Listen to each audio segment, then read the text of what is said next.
Happy New Year, everybody. I'm Keith Jackson, and all of us at ABC Sports hope that 1982 is going to be a dandy for you. Let's talk about number one. We have matched up here numbers 2 and 8 in the national polls. Georgia figuring if they can beat the Pitt Panthers, and if Nebraska can handle Clemson in the Orange Bowl tonight, then the Georgia Bulldogs would try to repeat as the national champions. Incidentally, there have been only 2 teams do that in the UPI coaches poll. The Texas teams back in 1955 and 56, and the Oklahoma teams in 69 and 70. There have been 8 repeaters in the AP poll. The Clemson Tigers, if they can beat Nebraska in the Orange Bowl, you've got to vote the Tigers number 1. Georgia was in the same fix a year ago right here in the Sugar Bowl. All they had to do to be number 1 when it was all done was beat Notre Dame. They did. They got the vote. That's the sort of circumstance that Clemson faces tonight in Miami, Florida. The Georgia Bulldogs, on the other hand, figure that they can handle the Pittsburgh Panthers, and Nebraska handles Clemson, well, who knows? This afternoon over in Dallas, number 5, Texas, beat number 3, Alabama, 14-12 with a second-half comeback. And earlier today, in case you didn't hear, Penn State defeated Southern California by a score of 26-10 in the Fiesta Bowl.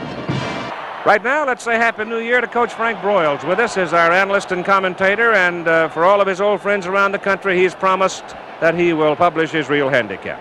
Coach, Happy New Year. Thank you, Keith, and same to you.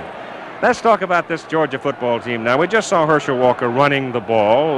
Let's talk about what Pittsburgh's got to do to handle this big kid. Well, Keith, Herschel Walker has already been acclaimed the fastest big player ever to play the game. And I think it's unrealistic to think you can stop him. You must think in terms of slowing him down, hold his gains to a very minimum. And I look for Pittsburgh to build a picket fence on the outside and funnel Herschel to the inside where those linebackers and ends can gang tackle him. That will slow him down. All right, now Georgia is not a one-legged football team as the Bulldogs come out of the tunnel. Let's listen to the crowd and see the Dogs come in for just a moment. And from the other end come the Pitt Panthers.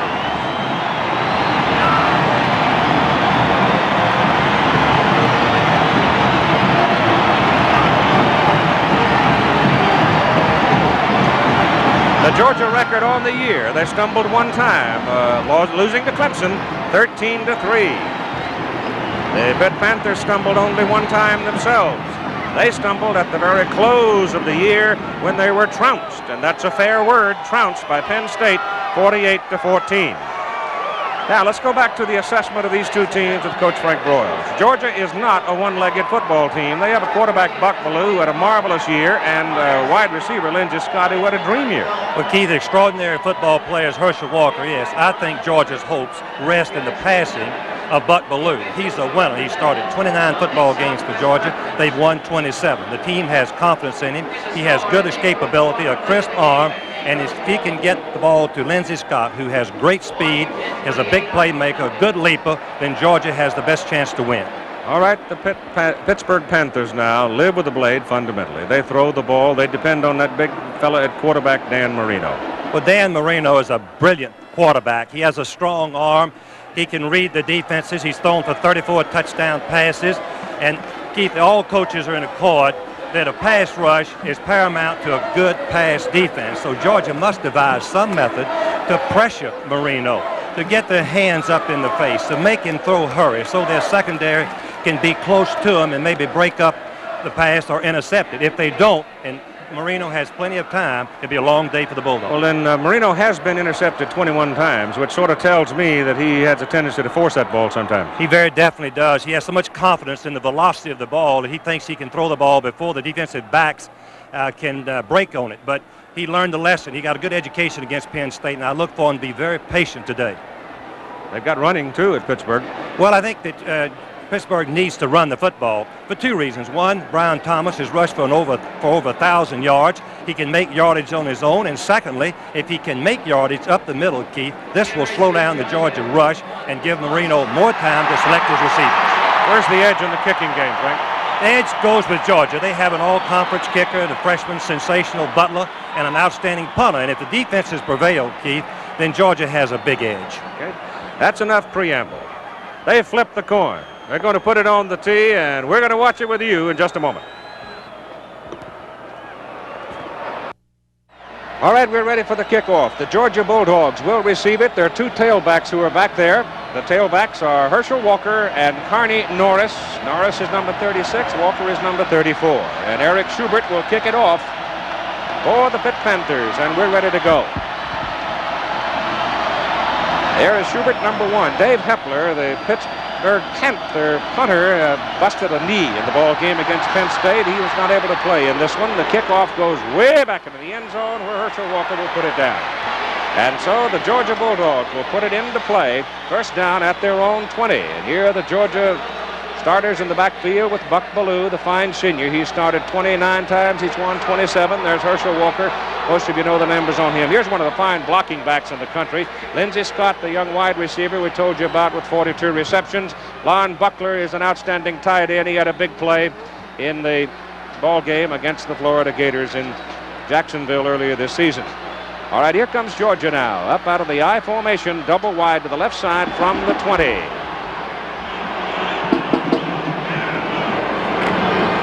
Buck Ballou gives the ball to Herschel, and he is cut down right on the line of scrimmage. They drop him right at the 20.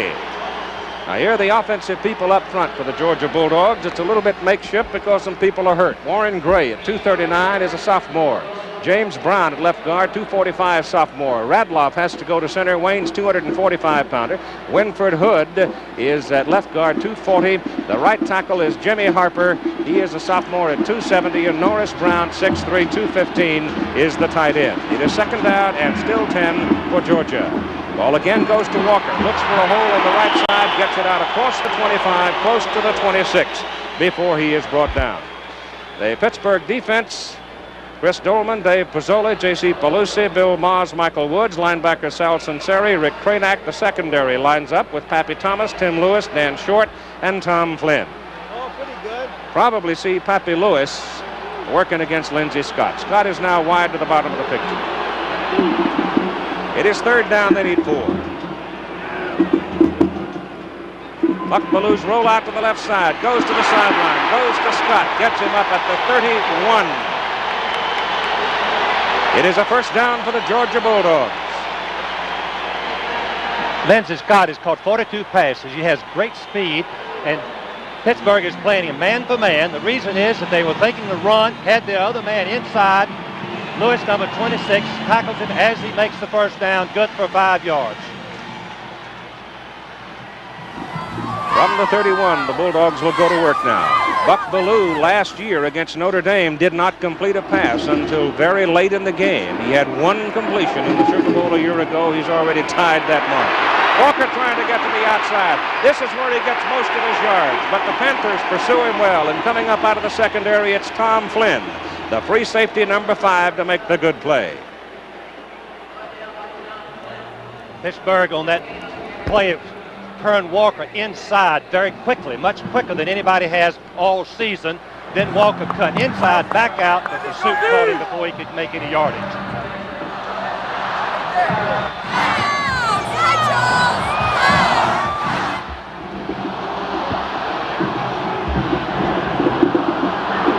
Second down from the 31. Ballou back, gives it to Walker again, looks for some daylight in the middle, searching along the way, and doesn't get much out of it.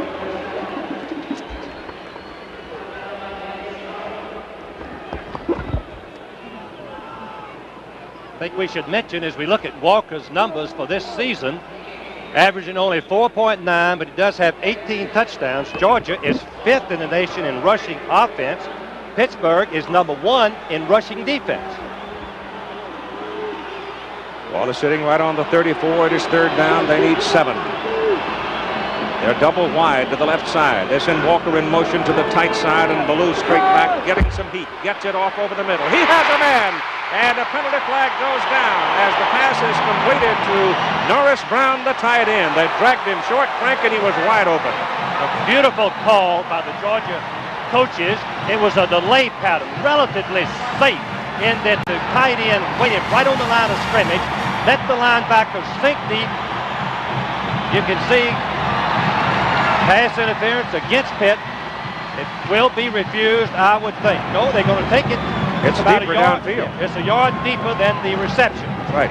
There are your officials. Ken Faulkner's the referee. Zeke Martin, Buddy Coleman, Glenn Lippman. Automatic first down. There's the call on it from the referee, Ken Faulkner. And now Georgia's operating on the Pittsburgh 47. Boy, did Ballou have great poise, waited to the last minute just before he was hit hard by Michael Woods for the completion. Clarence Kay is in now, giving Georgia a double tight end alignment. Lindsey Scott is lined up to the tight side, the bottom of the picture. On first down, the ball goes to Walker. Walker is hit at the line of scrimmage. And I mean, he is tattooed. Coming in there hard is number 55, Rick Cranack, and Bill Moss, 71. Georgia goes to double tight end for the purpose of gaining an extra blocker. Pittsburgh coaches told me that they were going to change and go into an 8-man front from their 7-man front to try to meet their strength with strength. There's the total offense per game for Georgia. Very impressive, very impressive. The longest run that Herschel Walker had this past season was 32 yards. There's a reason for it. We'll talk about it when we have a chance. They send Scott to the open side, give it to the up man this time, and the fullback is Ronnie Stewart, a senior out of Tampa, and he punches it down to about the 42 of Pittsburgh. So they're still short of their first down. They're going to be looking at about 3.5 to 4. Cranack made that tackle. Cranack is the second leading tackler for the Pittsburgh Panthers. You can see he gets a quick read, comes forward, gets the shoulder, wraps up Stewart with some help from his teammates after a short gain. It's just short of the 42. This time you've got Scott wide to the top of the picture. It's third down and a long 4, maybe 5. Buck Ballou on a roll to the right side, has some time. It's picked off, and it is intercepted by Tom Flynn. As Ballou rolled out, he had 2 men to choose from. He chose the wrong one. He went for Scott, and Flynn was there. What happened, Ballou is going to hold the ball a little bit too long to throw in the middle. You can see that he should throw on the 5th step. That's the time the receiver's open. Now Flynn is going to get a break on the ball. See, Flynn is behind Scott, but Ballou held the ball too long. Flynn makes his 5th interception by coming out of his front and grabbing the ball. And Pittsburgh's in business at their own 39, their first possession, as Marino comes up with double ride to the wide side of the field. Georgia dancing around, and Marino goes back, and he may have spent his 25 seconds. Let's see. Georgia players are clapping their hands. It's a Pittsburgh infraction, apparently. Procedure against the Panthers. The offensive backfield for the Pittsburgh Panthers, as they are seen relaxing in beautiful old New Orleans. Dan Marino is your quarterback. He's a big guy, 6'4", 215. Brian Thomas, who's been their main running threat, 5'10", 185. DiBartolo is your big fullback at 212. Dwight Collins, 6'1", 210, a great leaper. Julius Dawkins, the flyer, at 6'3", 187. It's first down and 15 as the ball is moved back to the 34. Marino straight back. No pressure on him. He goes deep downfield. The pass is too long and falls harmlessly as Dawkins was on his way, but he had double coverage. The Pittsburgh offensive front. Listen to the size of these guys. Now, you won't believe it.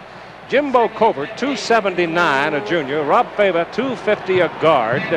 Emil Boris, 265, the center. Ron Sam's guard, 269. Bill Fralick, only a freshman, 270. And the tight end is John Brown, a moderate size, 222. Second down and 15 from the 34 for the Panthers. Again, no pressure on Marino. Goes to the short man coming across at the 39, and he is caught after a 5-yard pickup, and it was the tailback coming out of the backfield, Brian Thomas. Keith, what we're seeing is 3 or 4 men rushing the pass, and they're double teaming Jimmy Payne, number 87, the leading tackler for Georgia, 77, Covert, and also 79, double teaming. Marino had plenty of time. Eddie Meat Cleaver Weaver's in the middle. They've been able to contain him so far as well. It is third down and 10 from the 39 for the Panthers, and the third pass in a row for Marino. All day to throw it. Now they're running around a little bit. He still hasn't thrown it. Now he unloads it, and it is checked away. Beautiful defensive play by Terry Hogue. Terry Hogue, remember him? I'm sure all the Georgia fans do, because it was Hogue who blocked the Notre Dame field goal last year in this game. The defensive unit for Georgia: Carver, Payne, Weaver, Crow, Gilbert, Taylor, Thurston. All the linebackers in the secondary: Ronnie Harris, Dale Williams, Terry Hogue, and Steve Kelly. Tim Bobo, who played rover for the Bulldogs all year, hurt, will not play. Jimmy Harrell, there's Hogue right there, number 14. Jimmy Harrell will be your deep man to receive the punt by Pittsburgh on 4th down and 10 as Ganser comes in to kick it. I told you Dave Hepler hurt his knee in the Penn State game and is out of this. That's a bullet. Very deep. Harrell goes way back to his 6, retreats a little bit, now comes back up looking for a wedge and can't find much. The ball is up around the 12, 13-yard line. 54-yard punt. Looks like the same alignment for the Bulldogs. Norris Brown is out at tight end. Walker, of course, is there. Ronnie Stewart at fullback. We've got a time call for a moment.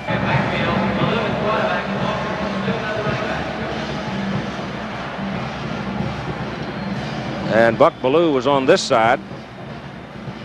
I don't think it's a charged timeout. I think we had some equipment repair, and the officials called the timeout to get the equipment changed, and so we'll go now. First down for the Bulldogs from their own 13. No score, but 9:13 to play in the first quarter.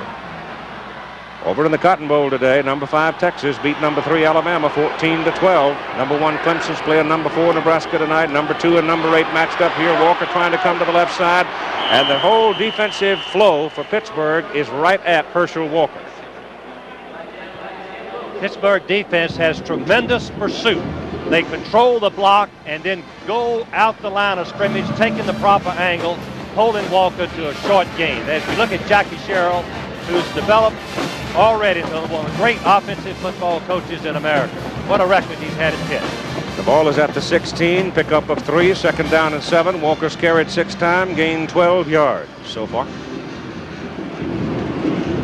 Goes to Stewart, the fullback. Ronnie Stewart wiggles away from 1, gets it to the 19. Feet taken from under him there by Rick Pozzoli, Dave Pozzoli. Dave is 248-pound junior from Stamford, Connecticut. Georgia's looking at 3rd down and about 4. I think we can expect either a run by Walker or a rollout pass by Ballou to get closer to the receivers should he try to throw the football. It's a short 4. Scott in motion. Pittsburgh with a 6-man front. They're trying to send some folks. They give it away to Walker. Walker dancing around. Muscles his way for the first down out to the 27. He picked up 7 yards on the carry. There is the greatness of Herschel Walker right there. Keith, that was a sensational run. Very little blocking. I think Herschel has made most of his yardage on fake pass and run, where he has plenty of time. He's just sitting back. Now he sees a little daylight, but watch this. Watch him jump over the linebacker right there, number 9, the halfback Thomas, and makes the first down after Short makes the tackle. And it's a first down for the Georgia Bulldogs at the 27 as Ballou rolls it left. Wants to put it up. Got some daylight. And the big guys are after him as Buck gets it up to the 30 and over to the 31. Boy, I tell you, there was some muscle coming after him then. Belusi at 251 pounds, Moz at 260, and you get underneath those 2 big bullies, you'd know it, wouldn't you? Yes, you would, Keith. And Pittsburgh plays a multiple defense. Here's the record for Buck Ballou for this season. That's a sensational year. He can throw the ball and he can run also. He's a good threat keeping the football, as he just showed on that last down. Time remaining, first quarter of play. Barry Young is in at fullback for Georgia. Young is a 215-pound sophomore. Again, Pittsburgh's got 6 people up on the defensive front. They're going to be sending from the outside. They stay inside, and there's penetration there as number 63, Dave Pozzoli, locks Herschel Walker down at the line of scrimmage. There's Vince Dooley.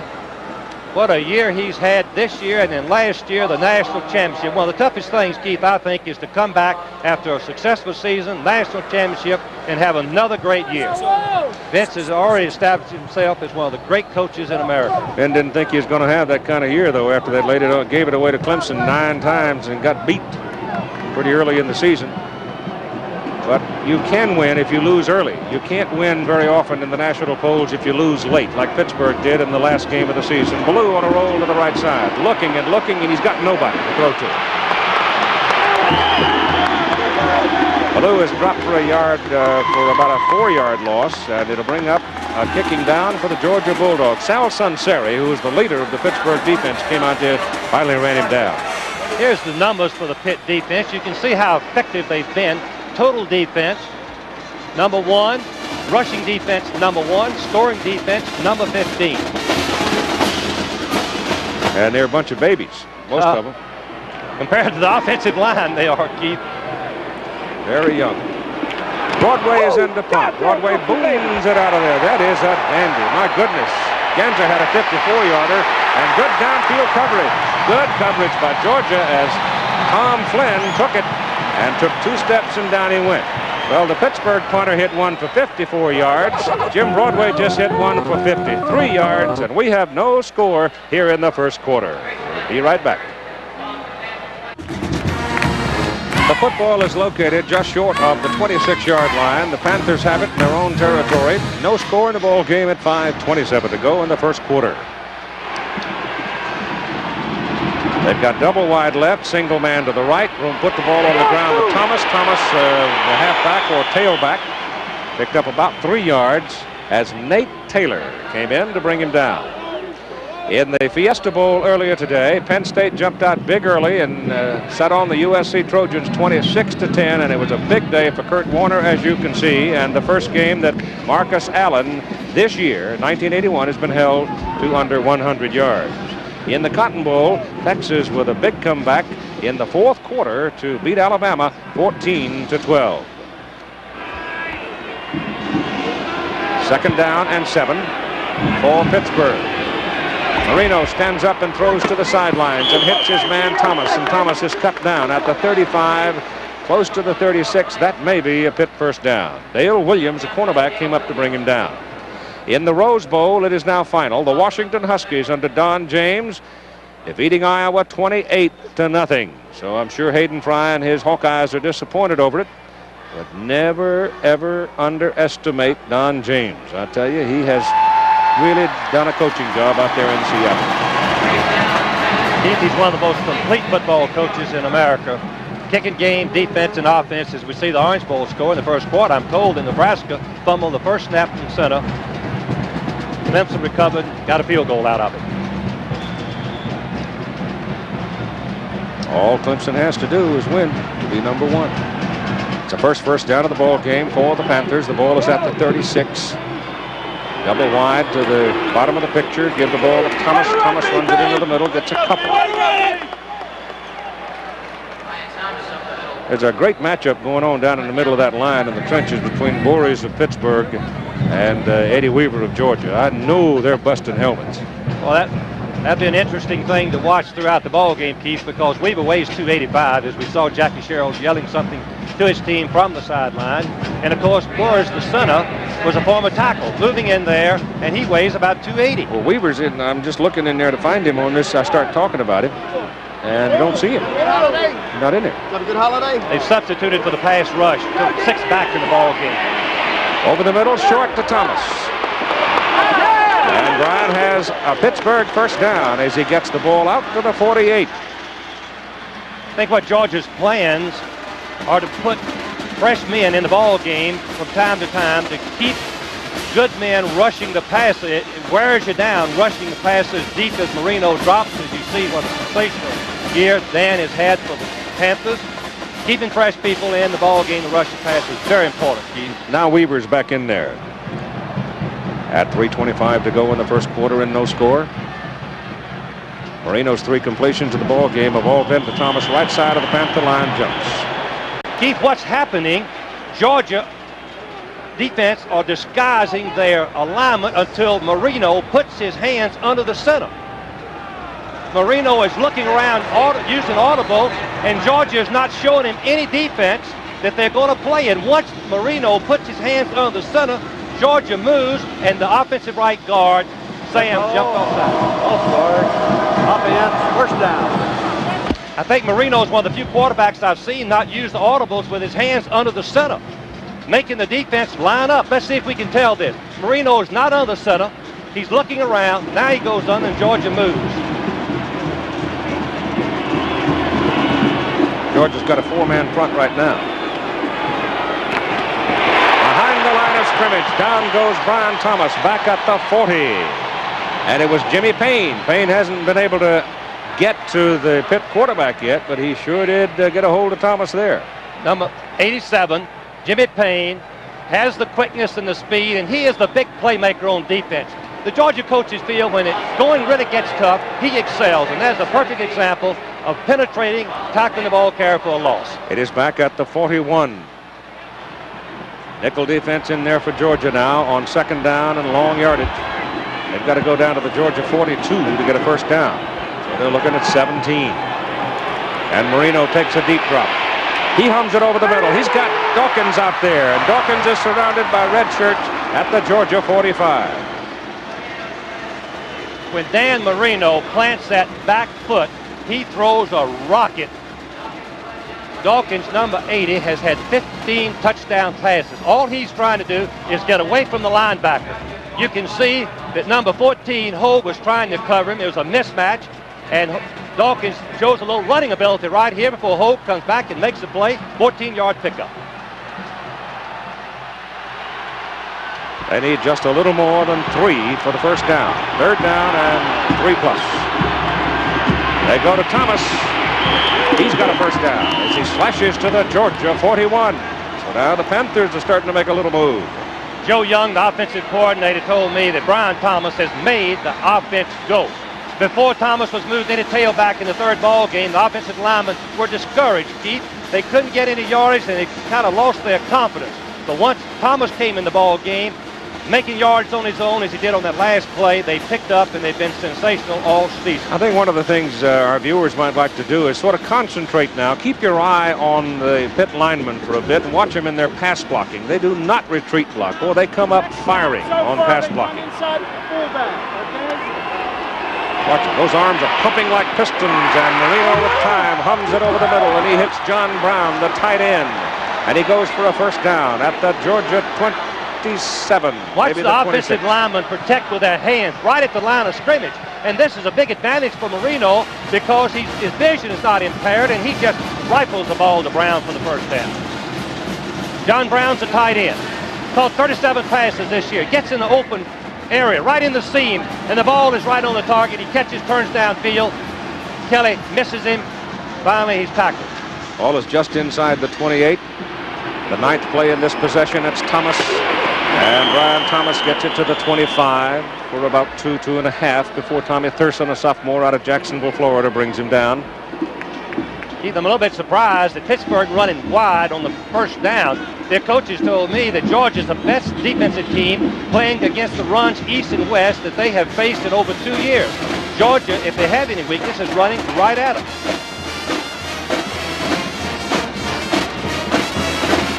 All right, here goes your fifth defensive back, Antonio Render, number 83, a freshman out of Decatur.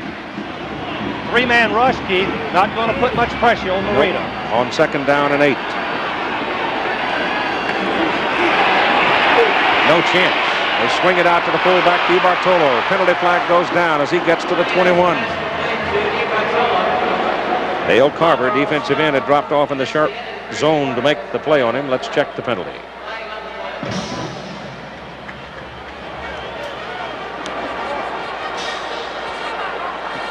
The ball was touched behind the line of scrimmage. Disregard the foul. No foul. Okay. And the first quarter has run out. So we played 15 minutes of football here at the Sugar Bowl in New Orleans. The Georgia Bulldogs ranked number 2 in the country. The Pitt Panthers ranked number 8 in the country. We have no score, but we're going to have some before the night's over. Ready for the second quarter of play at the Superdome in New Orleans. The 48th playing in the Sugar Bowl game with no score between Pitt and Georgia. It is third down and 4 for Pittsburgh. Marino checking off to the left, then the right. Hands the ball off to the fullback. The fullback, DiBartolo, goes for the first down. He's close to it.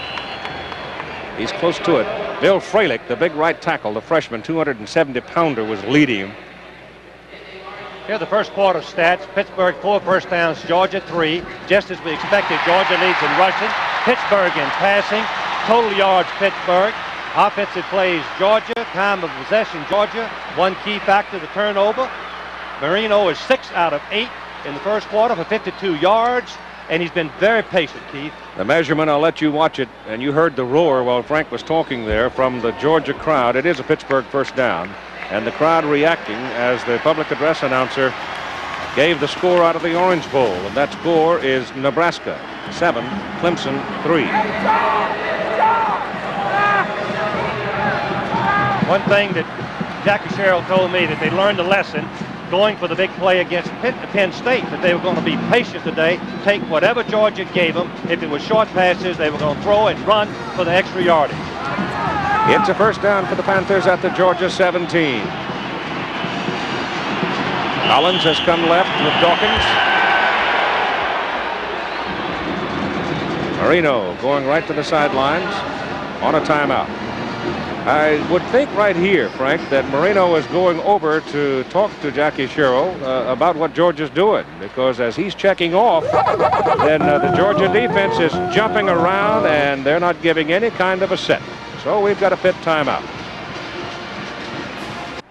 There's that score that we gave you out of the Orange Bowl, with Nebraska fumbling on the first snap, Clemson getting away with 3 points on a field goal, Nebraska coming back to take the lead 7-3.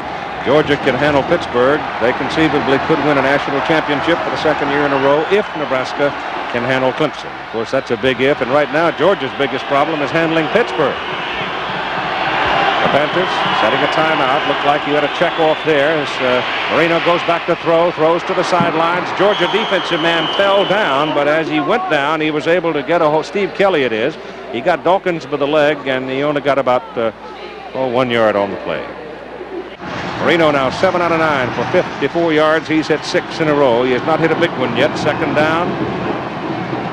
And Marino gives it off inside to the fullback, DiBertolo. And a penalty flag goes down. The penalty flag was thrown away from the line of scrimmage, however. Number 42 knifed in there. Will Forch to make the tackle for Georgia. We have an illegal procedure call. It's against Pittsburgh. It's going to be a tough decision for the Georgia coaches whether to decline the penalty. Let's see, Keith, it will be it'll be third down and about 7, or second down and 12. I think that the official has gone over to talk to Jackie Sherrill. It must be that someone was lining up off sides. I didn't see anybody move. No, I didn't either. And it was a linesman that threw it. Pitt's been flagged 4 times already for 20 yards. Georgia accepts the penalty, moving it back to the 21. Illegal motion, offense, second down. We're in the second quarter of play with no score. The statistics for Pittsburgh in 1981. You can see they do use the blade. Render is in now, joining the secondary, so Georgia's got 5 defensive backs. Only 3 down linemen. That's Brown, the tight end, in motion. They give the ball to Thomas. Thomas isn't going anywhere. Number 71 stepped in there, Kevin Jackson. Kevin Jackson is the young man who steps in behind Eddie Weaver. He's a junior out of Cartersville, and he's a little quicker maybe than Eddie, and he goes in on certain defensive sets. That time he was in the right place, right time. Keith, he was slanting to the inside, and he came from the opposite side to make the play, and it was a big play for Georgia. Just a big play. It is third down now, and the football is back at the 23. Georgia again with 3 down linemen. And again, Marino going to spend another timeout. Keith, the reason for that, the noise level was so high he could not get the message to his wide receivers.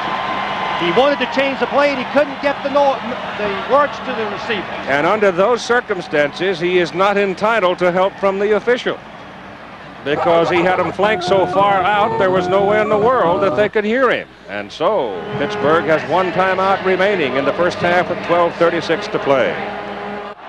All right, they've had their conversation on the sideline now, and let's see if they change some of the offensive tactics. The football is sitting back just beyond the Georgia 23. It is third down. They can get a first down if they can get to the Georgia 7. They need 16 for the first. You can see Marino. He's signaling, watch it, he's signaling the play to the wide receiver. Georgia fans have picked up on it too, boy, and they're all over him on it. Penalty flags all over the place now. Marino goes down. But there was movement along the pit line, and when there was movement on the pit line, the Georgia man just came after him. We should repeat again. Once an offensive lineman takes his blocking position, if he moves, it's a dead ball foul and the play is over. The wide receiver moves and the right tackle moves. Yeah, right tackle move. The defensive man can charge the neutral zone and then get back.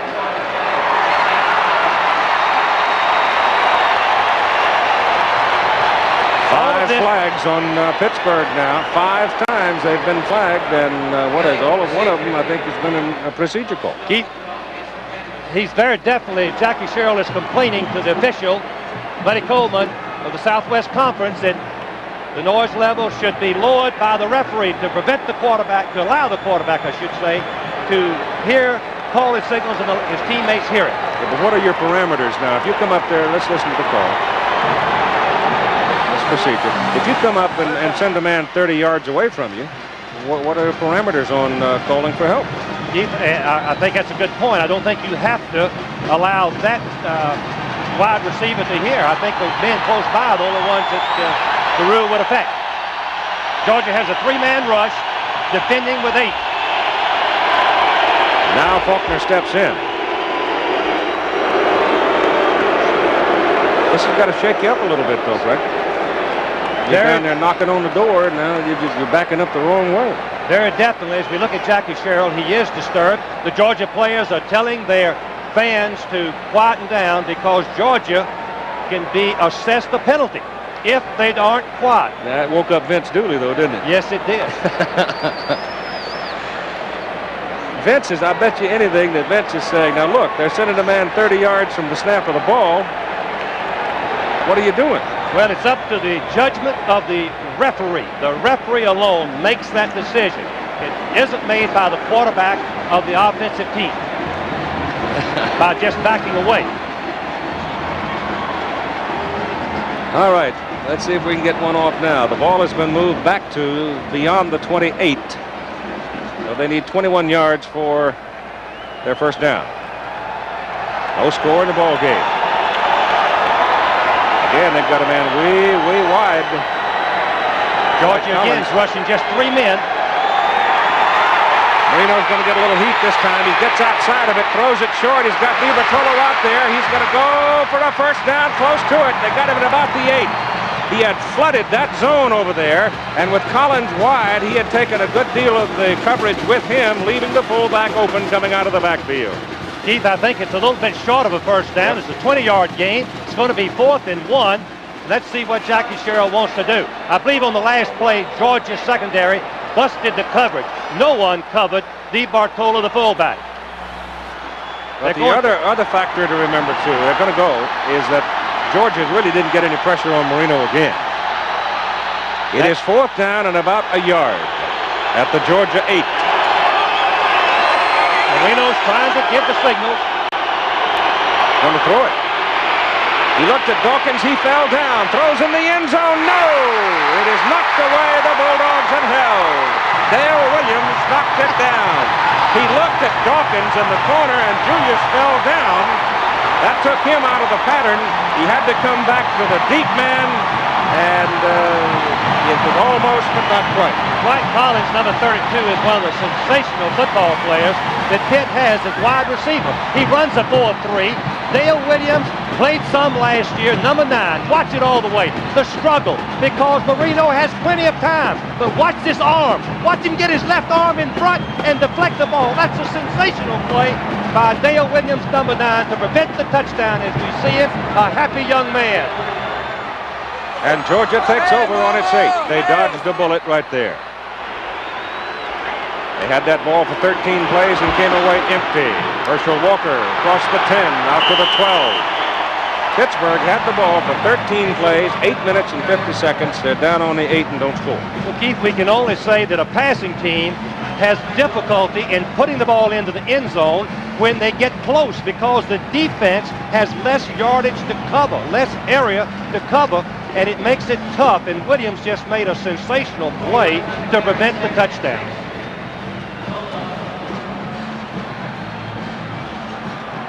Double tight end in there now. On 2nd down and 6, Kay goes in to join Brown. Fullback, Stewart. Maybe a yard.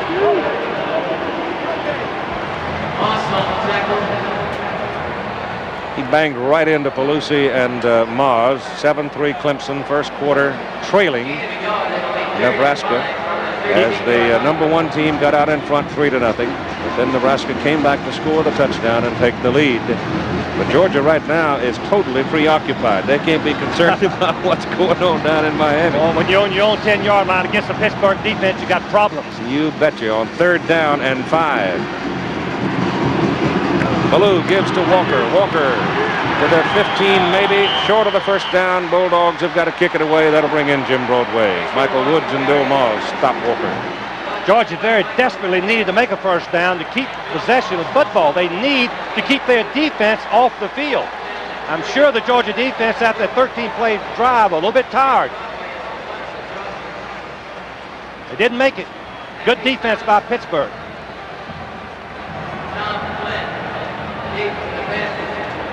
Tom Flynn is the deep man. Jim Broadway, the punter for Georgia.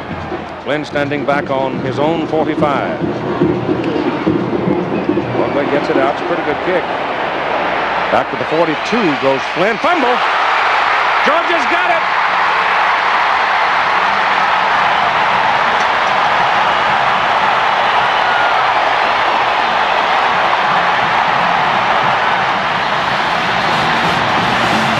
Number 84 comes out of there with it for the Georgia Bulldogs. It looks like it was 84. That's Clarence Kay, the tight end on the kick coverage team. You can see Flynn, number 5, gets the ball stripped out of his hand, but watch Kay. Kay, number 84, the tight end, a good athlete, just picks it up. The ball has to be brought back to where he first recovered it. But it's Georgia's ball, a big break.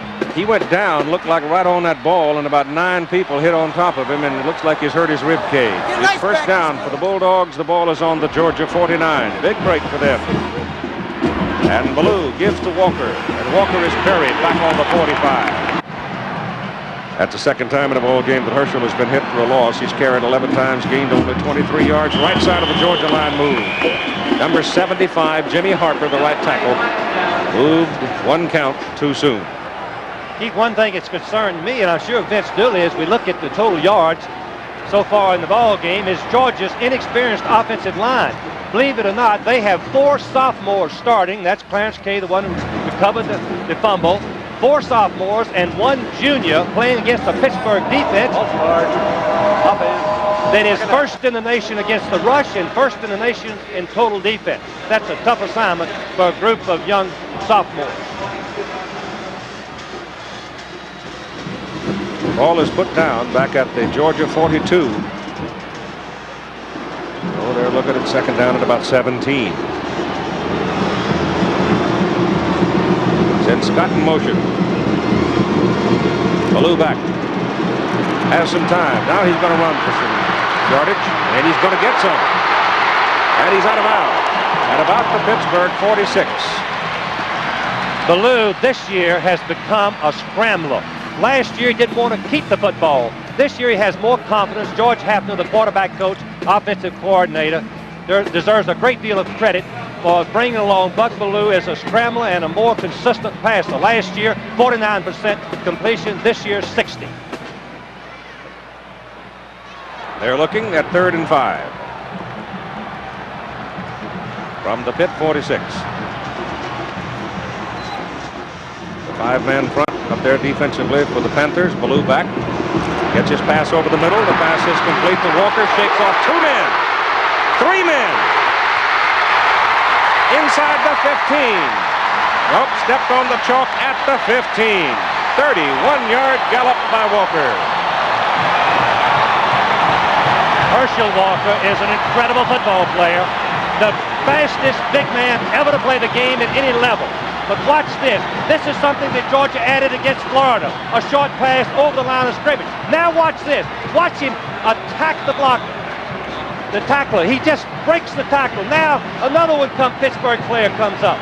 And finally, short number 29 knocks him down. All right, the ball is down at the Pittsburgh 15-yard line. First down for the Georgia Bulldogs. That's Stewart, the fullback. And Ronnie Stewart for a couple, trying to slide off the corner, and Tom Flynn came up to greet him. And got some help from Chris Dolman, who's a 6'6", 220-pound freshman.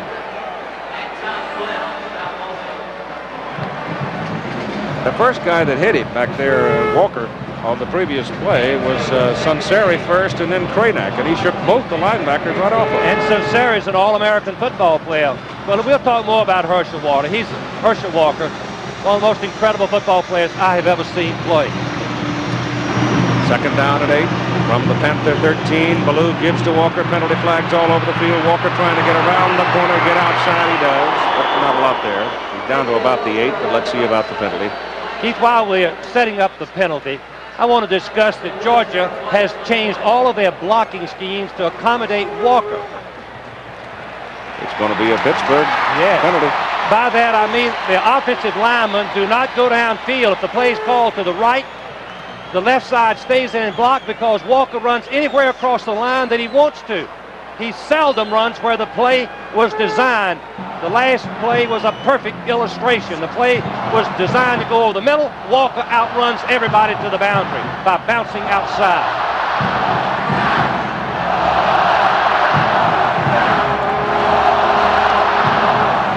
Herschel Walker is just finishing his sophomore year. After only 17 games, he broke the all-time Georgia rushing record. Pittsburgh had put in a goal line defense. They had Froelich come in there, the big freshman, to play defense, an offensive tackle starter. But now they have sent Tom Flynn back into the lineup. Offsides, defense, second down. So the ball moves on down to the 8-yard line of Pittsburgh. Second down, Georgia can get a first down just short of the 5. We want to remember that Herschel Walker is one of the best in America at going over the top on short yardage or goal line situations. That's because the Georgia offensive front blocks down, right? Right on the ground, Keith. Get on the pads of the defense. Going to the right side. He's at the 5, the 4. Touchdown!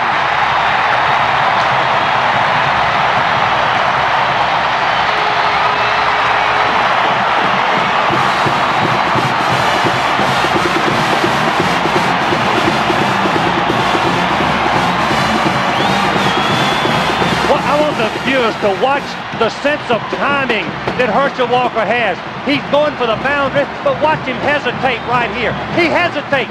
These defenders overrun him 1-2, and then he accelerates into the end zone for the touchdown. Sensational run. Butler is in now for the extra point try. Broadway, the punter, does the holding.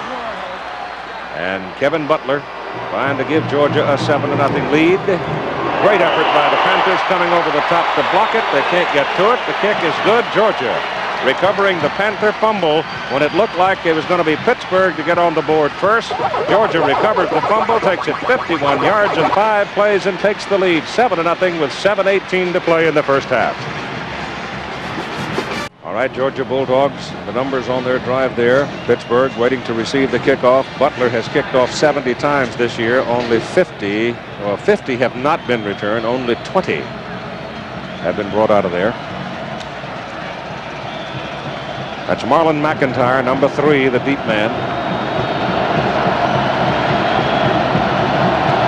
Butler hits it. High hanger. And it is not McIntyre. It is Barry Compton, a wide receiver, coming up the field. And he got whacked at the 17. Let's go back to the touchdown and look at it from a different angle. Let's watch the blocking. The right guard, Hood, is moving in from tackle for just this ball game. Let's see what he does. Watch him turn back and block All-American Sunseri. Now watch Stewart, number 33, turn up and block number, can't see the number, as Walker goes into the 96, Woods, for the touchdown. 2 good blocks by Hood and Stewart freed Walker for the touchdown. Ball is on the Pittsburgh 17 now. The Panthers need to move it a little bit. Georgia leading 7-0. 7:18 to play in the first half. Marino back to throw. No pressure. Gets it off to the short man, DiBartolo, coming out of the backfield. And I think his knee hit the ground right around the 21. 7-6 now in the second quarter in the Orange Bowl as Clemson rings up a second field goal of the ball game with Nebraska still leading 7-6. Keith, I think we should mention that one of the keys for Georgia winning this ball game is being good open field tacklers after Marino throws these short passes. We'll watch for that. Collins has not seen the ball yet in the game, so look out for him. There goes to Thomas. Big hole on the right side for Brian Thomas. And he whistles it up to the 34 at a first down as Ronnie Harris made the tackle for Georgia. Well, if you watch the right side of the line, you're going to see two big studs over there. Freely, the freshman, just caves in the right side of the line, and Thomas, you can see his quickness, why he's added so much to the Pittsburgh offense. Harris, 27, finally makes the play after a 13-yard gain. First down, Panthers, their own 34. Thomas again. Now Brian Thomas is taking the burden of the offense for Pittsburgh, and he's finding a whole lot of operating room behind Sams and Freilich. And Keith, the plays are right up the middle. This is the thing that I think Pittsburgh must do to establish some good running up the middle where Georgia seems to be the weakest physically. Georgia having more speed than Pittsburgh, but not as much muscle. Remember the point you made earlier, too, that Georgia is a very good East-West defensive team. You run East and West, and they snuff you down. Ball is just far enough over the 44 for another Pittsburgh first down. Just short of the 45. Straight back from Marino. He's looking at Collins. He goes instead to the tight end Brown, and Brown makes the catch. Short gain. Georgia concedes the short pass when they defend, and this is what they do mostly: rush 3 or 4 people, drop back in the secondary, 7 or 8, give them the short pass, and they must be good tacklers on all of those completed passes in front of the linebackers and ends. Dan Marino is now 10 out of 12. He's hit 9 in a row. You'd think they'd be on the scoreboard, but they're not. The reason I think, Keith, is most of the passes have been in front of the Georgia linebackers. Second down and 8. And that ball off to the fullback, DiBartolo. And Wayne, a senior out of Pittsburgh, crosses midfield and gets to about the Georgia 48. So again, they find some room in the middle. As we looked at the two coaches, recognizing what a big ball game this is. Georgia still have a chance at the national championship.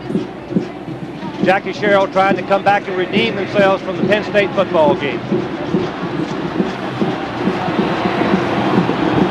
It is third down and 4.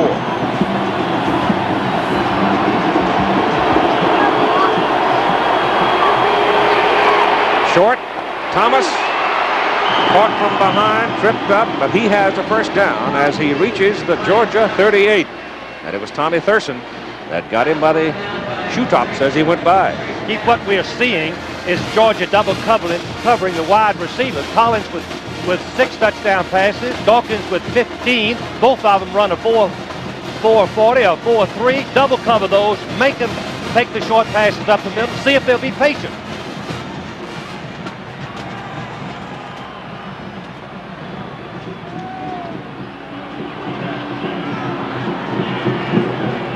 Whistle. Apparently it wasn't a game official's whistle. I distinctly heard the whistle myself. It looked like there was hesitation by both teams before the snap. But apparently it was not an official's whistle, and the play is good for a considerable gain down to about the 32. We mentioned the double coverage defending by Georgia. Why do they do this? They don't have the speed in the secondary, Keith, to cover the wide receivers and even the tight end of Pittsburgh, so they have to defend and spot on the short pass. Gain of about 7 by DiBartolo, the fullback. Second down and 3 from near the Georgia 32. Ball goes to Thomas. Up the middle he goes. Down to the 25. Another Panther first down. So Pittsburgh is moving it, and they're moving it on the ground this time fundamentally.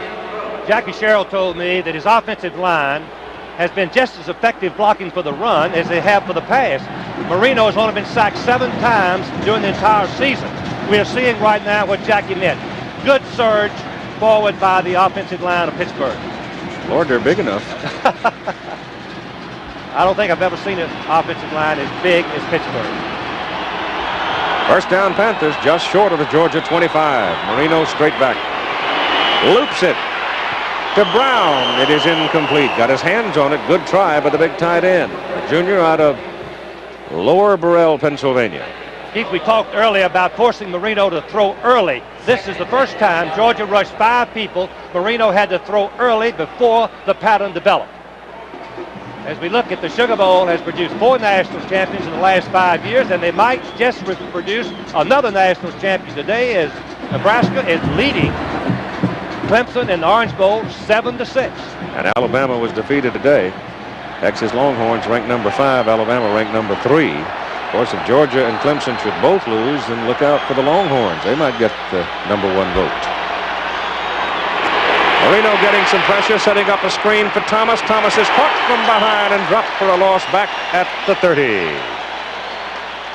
The Georgia defense has done a magnificent job all year. Bill Lewis is the new defensive coordinator. He guessed right. He had the blitz on. Marino was throwing the screen. He didn't have time to set it up. Georgia reacted for just a short gain. Number 47, Nate Taylor, linebacker, hobbles off the field. Will Forts goes in to replace him. The ball is back at the 30. It is third down and about 15 for the first down. Georgia's defending, 3-man rush, dropping 8 in the secondary. They're going to go left with this play. DiBartolo, the fullback. Nobody out there to wrestle him. Now he gets some coverage up on the original line of scrimmage. You got a bunch. You got 5. Pop, pop, pop, pop. Terry Hogue was the first one to get there. Georgia did a good job converging with 4 and 5 defenders on the short pass, holding it to a minimum. That should bring in Snuffy Everett in the ball game in 1981 in field goals. From this distance, 40 to 49, he was 1 out of 2. He was 4 out of 11 for the year. Longest was a 43-yarder. The hold is good. Penalty flags are flying around. The kick is long enough, and the kick is through the uprights. Let's see about the penalty. Georgia jumped off sides, I believe, Keith. And since it would be 4th and 5, I think Pittsburgh would refuse the penalty. It'd still be 4th and 5 if they took the 5-yard penalty. I think these circumstances suggest putting the 3 points on the scoreboard. What they're going to do. Offsides, defense, penalty decline. Field goal good. And with 1 minute and 59 seconds to play in the first half, it is now 7 for Georgia and 3 for Pittsburgh. We've got 77,224 people in the Superdome watching tonight. The Sugar Bowl attendance record was set last year in the Notre Dame-Georgia game, 77,895. Herschel Walker and Lindsey Scott are the deep people, as Carney Norris.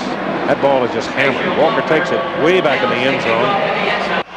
First down for the Bulldogs now as they give it to Walker again on first down, and he goes skating down the line and comes up to about the 25 to pick up 5 yards. Georgia line got a little bit more movement on that play than they have in any of the earlier plays.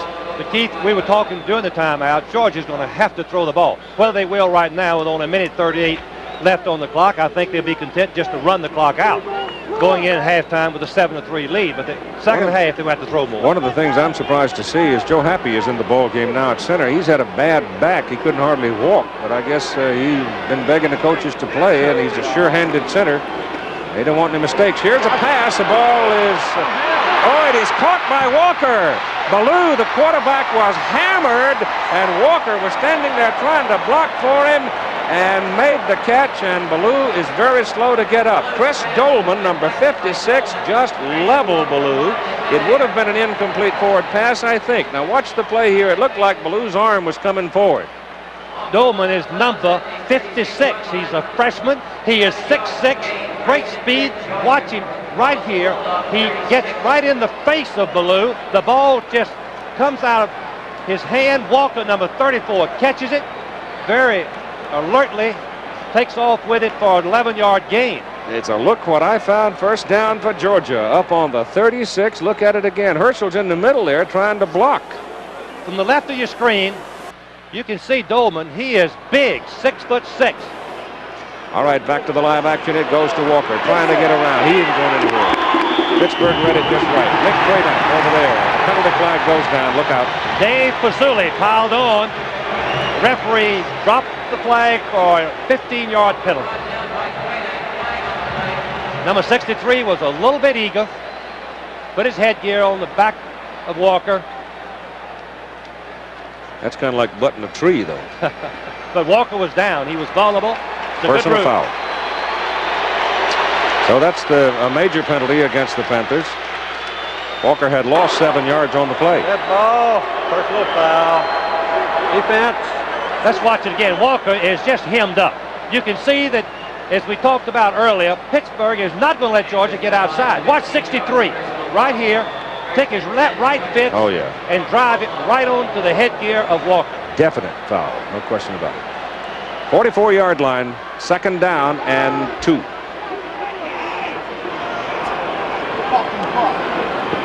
Lou gives to Walker. He's looking for some daylight. There isn't anything there. He lost a yard. Went into Moz, 71. The Pittsburgh defense penetrates. They try to make something happen as Georgia takes a timeout. They don't wait. They go after the opposing team. Penetrating. That's the 4th time Herschel Walker has been hit for a loss. He's carried 15 times, total of 28 net yards. We have 39 seconds to play in the first half. 39 seconds. And the Georgia Bulldogs talking and leading by a score of 7-3. I want to go back and make that point I was talking about a while ago, Frank. Georgia has run on first down 9 times, every time. You can believe Pittsburgh uses the counter strategy to stop the run by blitzing, going through the gaps. Going to put it up here on first down. Oh, boy. Dolman just misses Ballou.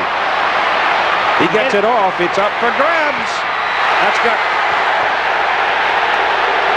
Well, I'm surprised there was some interference called. It could have gone either way, too. It's an incomplete forward pass. You're going to see Scott. He's going in motion. Lindsey Scott, number 24. 37 passes up this ball game. Now you can imagine that Ballou is scrambling, and now Scott goes deep. Number 26 Lewis is covering. I'm not sure. That could be called either way, Keith. Yep. We have had a foul called against Georgia in the meantime while we were watching the replay. I think one of the Georgia players said something to one of the officials coming off the field, and he threw a flag on him. So that's going to be an unsportsmanlike conduct call. That's a major penalty, 15 yards. It's a little hot down there, isn't it? Yes. Well, the motions should be at a peak. So much at stake for both teams. Dead ball. Non-contact foul. Offense. First down. That foul was made by the mouth. 28 seconds. Mouth can get you in trouble sometimes. It sure can. Everybody from Georgia ought to know what the old great-granddaddy said. Never let your mouth overload your rump, right? That's correct.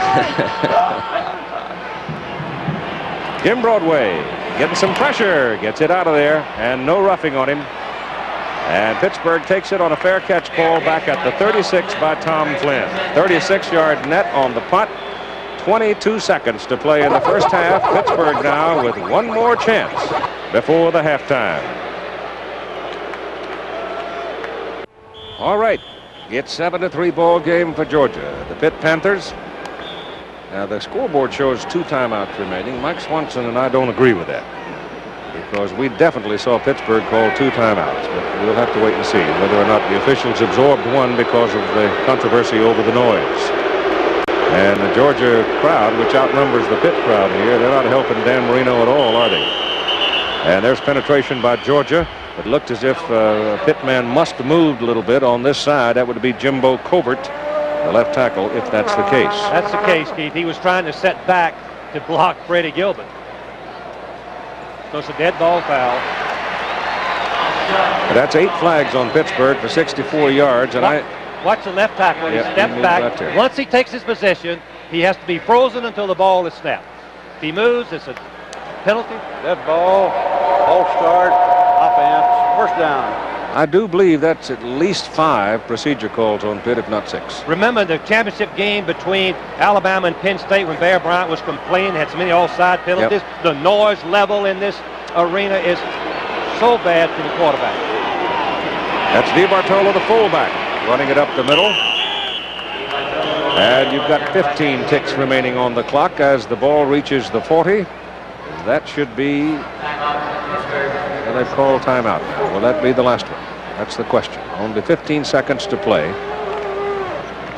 They are short of the first down. And scores from games earlier today. Penn State getting out early to beat USC 26-10. And I thought the Panthers pretty well, rather the Nittany Lions pretty well dominated that ball game as Kurt Warner had a very big day. And the Lion defensive bunch sat on Marcus Allen pretty well. First time anybody held him under 100 this year. And the ball game in the Cotton Bowl, Texas came up with 2 touchdowns in the fourth quarter. And Robert Brewer put on quite a show in that fourth quarter. He and Donnie Little and Lawrence Sampleton as Texas beat Alabama 14-12. And the Rose Bowl final there, the Washington Huskies. You see that Mr. Robinson from Washington had a big day. And incredibly, the first shutout, the Rose Bowl in 30 years. I was not that aware of that. And there's your score in the second quarter in the Orange Bowl, with Nebraska leading Clemson by a score of 7-6. The Tigers, ranked number 1 in the country, their scoring coming on 2 field goals. And Georgia ranked number 2, Keith. If it stays this way, Georgia could reclaim the national championship. On second down, Marino, deep drop, goes short to his fullback out of the backfield. Got a first down as DiBartolo gets it to the Georgia 48, and the clock stops at 7 seconds to play. Got to move the chains. Pittsburgh with apparently the officials did absorb one of the timeouts earlier for the conversation and controversy, if you will, over the noise factor, that Marino could not make himself heard to the wide men. And now the referee, Ken Faulkner, is going to the sidelines to inform Jackie Sherrill he has no more timeouts remaining. I think we expect to see in this situation, 7 seconds left to play, a deep pass to Hawkins, who is a great leaper, or either to Collins, the other wide receiver of Pittsburgh, as we watch Marino get his instructions from Jackie Sherrill. Just throw the ball up, hope for a great catch or a penalty on Georgia. Now, watch as our director, Andy Sedaris, gives you the view here of, see where he is? That's a double safety man. That's the prevent defense. They've got 1 safety man to play the regular pass and 1 in case something goes wrong. Marino's going to heave it. He gets it off. It's intercepted. Oh, looky here. They've got a man loose on the sidelines. Not a tipping penalty, Keith. Ronnie Harris and a flag thrown back at the 35. So time has expired in the first half. And the Georgia Bulldogs will go to the locker room at halftime, leading the Pitt Panthers by a score of 7-3. The 2 teams are heading for the locker room. The clipping call was against the Georgia Bulldogs on the return of the interception, and it's waved off as Pittsburgh formally declines it. Jackie Sherrill, in the meantime, is giving Ken Faulkner a little conversation as he walks along the sidelines. Our old friend and colleague Bill Fleming is standing down there with him, and just as soon as Jackie completes his conversation with the referee, Bill's going to talk to Jackie. Keith, while we're waiting, I would suggest he's talking about the noise level. All right, let's go down to Bill. Obviously, Keith, the conversation with the official was about the noise level. Jackie, can you reiterate to us what you said to him? Well, the crowd noise, when we try to check off their wideouts, they've got to be able to hear, and they're not able to hear, and that's the rule, and they've got to. The first time he called it, he forced him back, and the second time he didn't. He made him go ahead. The wing people have got to hear themselves. In other words, the wing official. If they can't hear the audible, they've got to relate that back to the referee and say, well, I can't hear it. You've had 5 procedure penalties, and obviously that's one of the causes. That's an awful lot, but you know, probably going back to the interceptions that we got, and as course the fumble punt, they wiped each other out. But the illegal procedure we had, the offensive line jumping, that caused us out of having a chance to score early. Tell you one thing, it's a far different Pittsburgh team than we saw against Penn State. Well, we're trying to do some things. We came out with 2 tight ends, trying to go ahead and create a mismatch. and we will try to probably stay with it, but we're still going to come back and try to run the ball on them and force them to come up and play run defense with their defensive backs. One thing that Frank Broyles brought out was about your quarterback, Marino, not thrusting his hands under the center, and the defense would not commit itself until he did. Now, had you picked that up too? Well, we told him right now he'd go ahead and put his hands under the center to make a move, but they're out of that now. They're not doing it anymore, so they started a game like that, and then we went ahead and came back and put our hands under the center, but then you can't audible with the hands under the center. Hey, Jackie, good luck in the second half. I think we're all interested in what goes on in a locker room at halftime. As I said, Jackie Sherrill allowed us to videotape some of the comments. So here is the head coach dealing with the offense, followed by Foge Fazio dealing with the Pittsburgh defense as the Panthers are trailing by a score of 7-3. Here's Jackie. Okay? All right, now, listen up. Now, trips right, split. We put an X into the ball game. All right, now that does not change us at all as far as what we're doing. We are thinking front side, but Danny, one big pattern that's going to give us should be 60 Rex. All right, now, whoever we put in here, Billy, we've been working you in there, right? If we put Barry in there, okay, we want the 9 rod. And anything that you're in there on, we want the 9 rod, unless Danny sees you completely uncovered, and you are completely uncovered. We don't even have to audible, do we, Dan? Until the spring. So we got 2 seniors in this room that have been starting the whole time. You got a bunch of young guys in this room that want to start off on 82. And it's got to come, again, as we said, 2 ways. It's got to come in your heart, in your head. You can't go out there playing blind. You can't go out there playing wild. You got to go out there with an intelligence. You got to be intense, and you got to be aware. You got to be intense, and you got to be aware. All the calls are going good as far as 2 tight ends when they're in the football game. You can see that very well. Look at your assignment. Look at the guy you got to cover. Timmy and Pappy and Pete and Tommy, you can cover anybody on that football field. You guys keep putting the pressure on him. Get up in his face. Get up in his face. Let's force them to get the ball. The O's doing a great job. They're going to get in. The O's going to get in, and once we get ahead, then it's going to be on us again. It's going to be on us again. So you better be biting at the bit, waiting for the D to get back out there. Now come together right now. I'm with Vince Dooley, the head coach of Georgia. Vince, we've been listening to the comments of Jackie Sherrill. Can you share with us what you told your team? Well, I think that we weren't as smart a football team in the first half as we need to be. We're playing hard. And it's always boils down to what happens the last 30 minutes. Are you aware of the scores coming through from the Orange Bowl as your team? I have not heard one score. Okay, fine. Back to you, Keith. All right, Bill, thank you. Vince looks very deliberate, doesn't he? It is now 12-7 in the Orange Bowl with Clemson leading Nebraska. Here it is 7-3, Georgia leading Pittsburgh. Clemson ranked number 1 in the country. Georgia ranked number 2 in the country. The Bulldogs kick off to Pittsburgh to start the second half.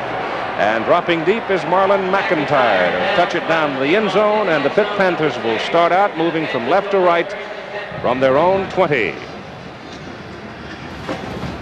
The national championship, as I said just a moment ago, with Clemson ranked number 1 and Georgia ranked number 2, it is obvious.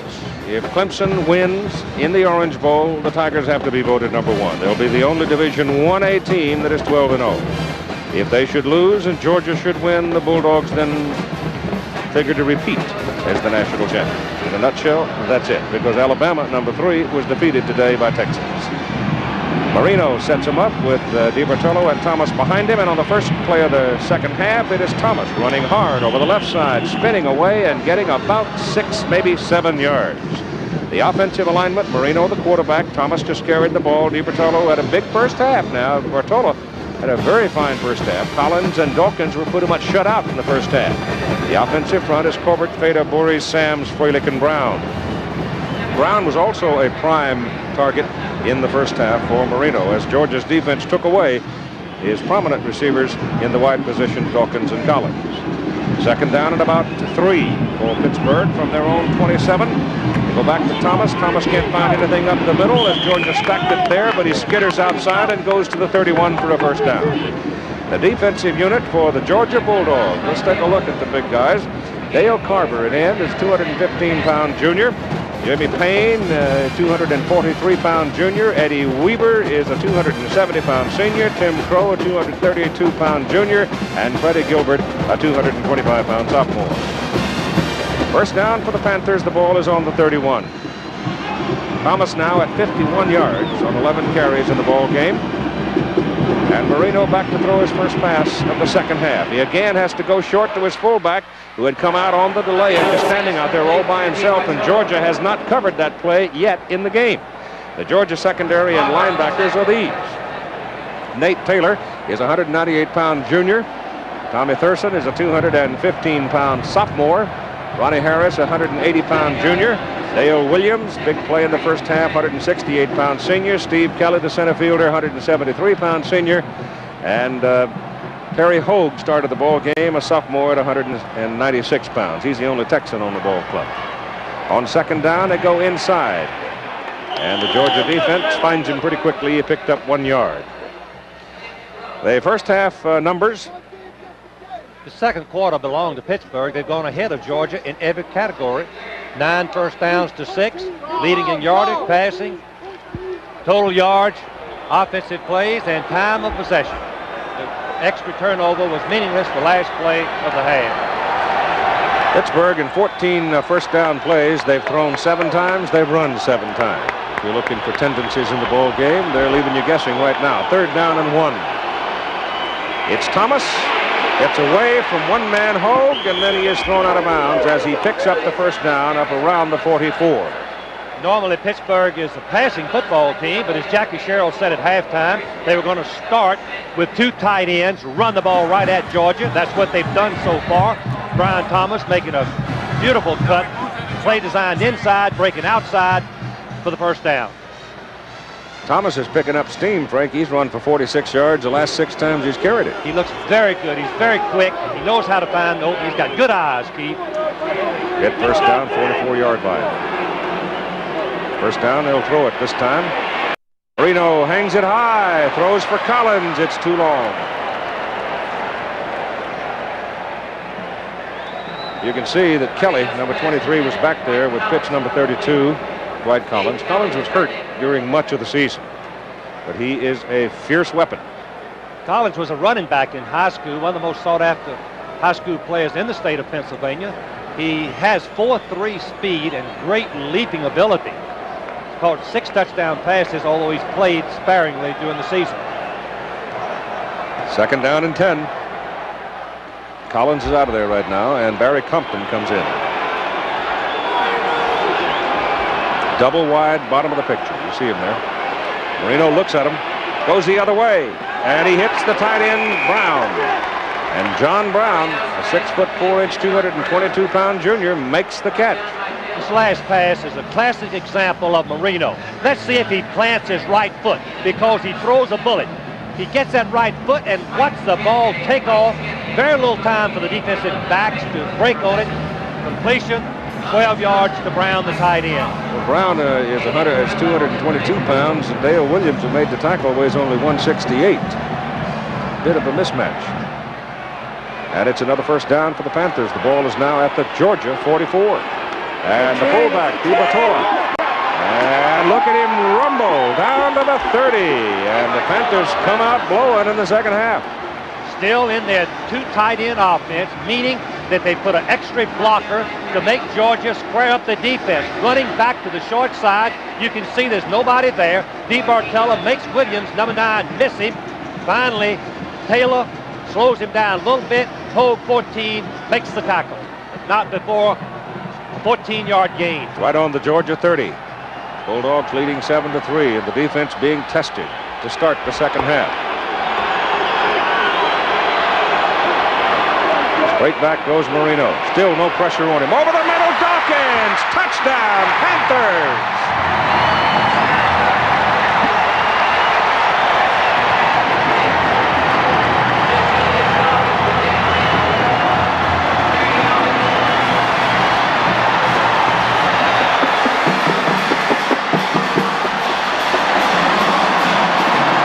That's vintage Pittsburgh. That's classic operation by Marino. I wish we had a sideline shot because the tight end released down the field, and because of the lineman, he was ineligible, but the officials did not see it. Pittsburgh, Keith, was in a two-wide set with both tight ends in. The right tight end released down the field, but Dawkins had lined up on the line of scrimmage because he's the split end, making the tight end ineligible. But the officials did not catch it.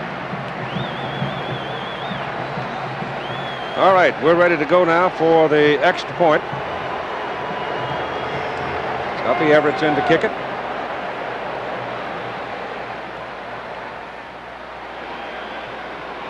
Panthers leading for the first time in the ball game. 43 out of 48 on the regular season, knocks it straight through.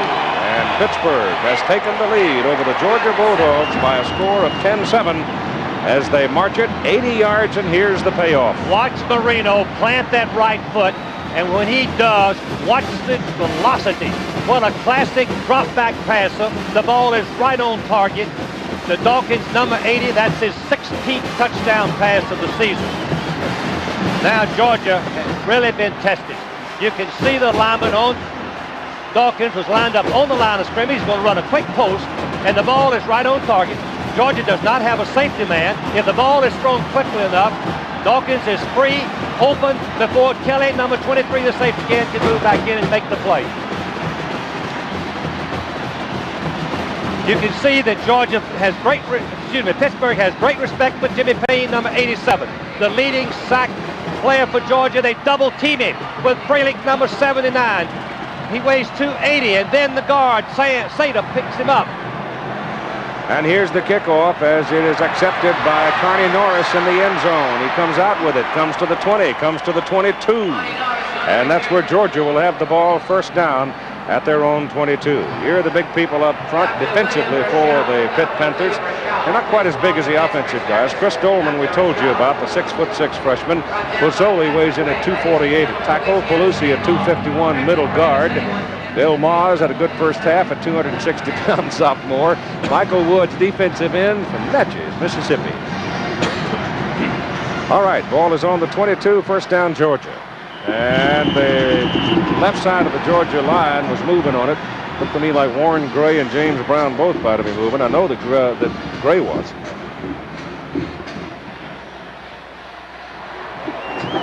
Yep. So now it is Georgia's offensive unit making some mistakes here in the early going. The secondary and linebackers for Pittsburgh. Sunseri, a 220-pound senior, hometowner.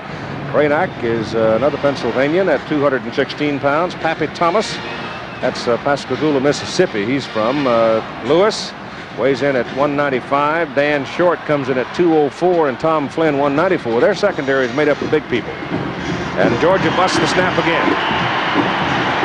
So Pittsburgh started the ball game having this kind of trouble, and now Georgia is starting the second half. They have broken the snap count on successive plays. That time it was Clarence Kay, the tight end.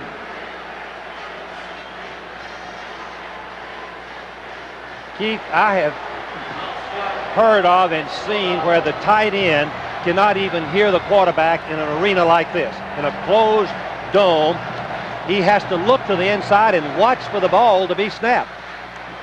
All right. Ball start. Offense. First down.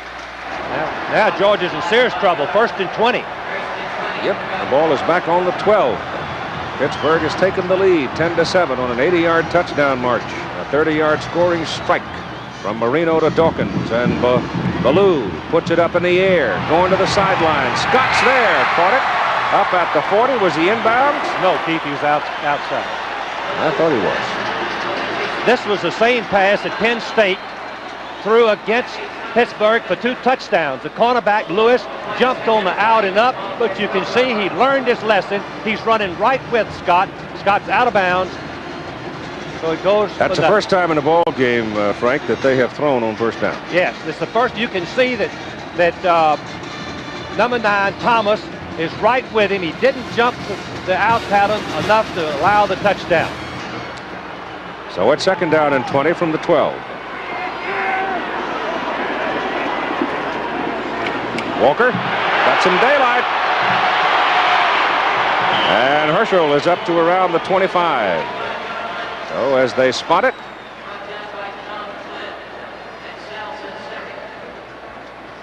take a look at the Georgia offense. Ballou, Walker, Stewart, Scott, and Buckler. Buckler has not seen the ball today. Guys up front are Gray, Hood, Radloff, Brown, Harper. I think one thing that's hurt Georgia is Buckler, the weak side in, has only caught 7 passes all season long. It's 3rd down and 7 from about the 25.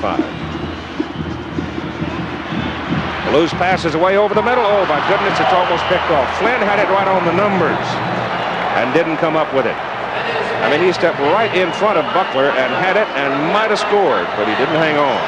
Well, that was a sensational play by Flynn. He's got deep responsibility. He gets a read on Ballou, the quarterback, and releases and comes up in front of Buckler. Could have come away with an interception. Dropped it. Jim Broadway is in to punt now for Georgia, and Flynn goes deep. Broadway standing on the 10, ought to hit it around the 14.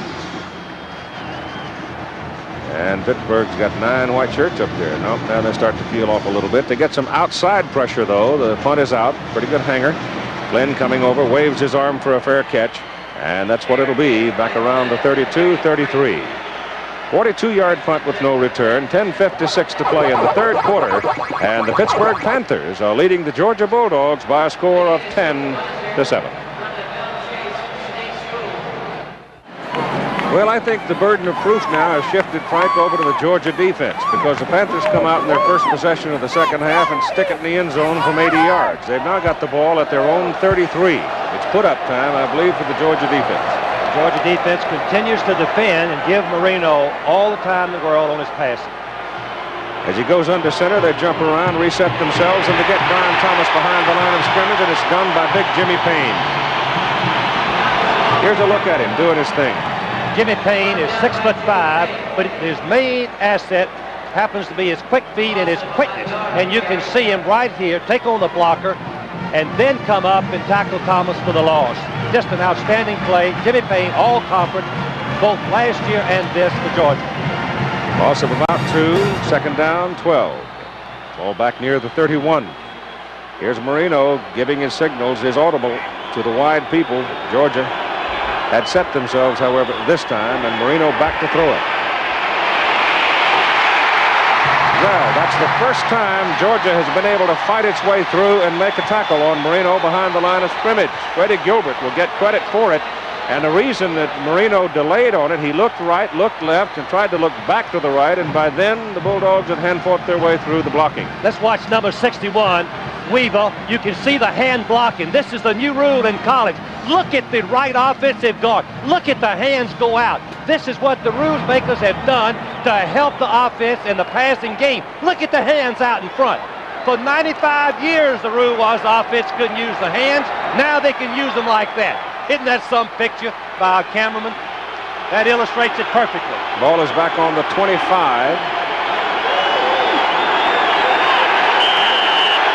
Time. Pittsburgh.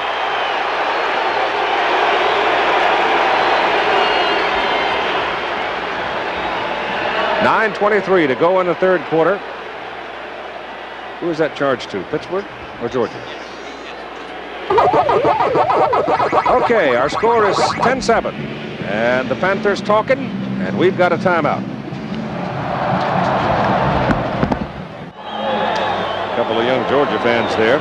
Reason for the timeout called by Pittsburgh was Greg Christie, who was playing a tight end position today. Ordinarily a tackle had lined up on the wrong side. And that's why they spent the timeout. All right, from the 25. On 3rd down at about almost 19.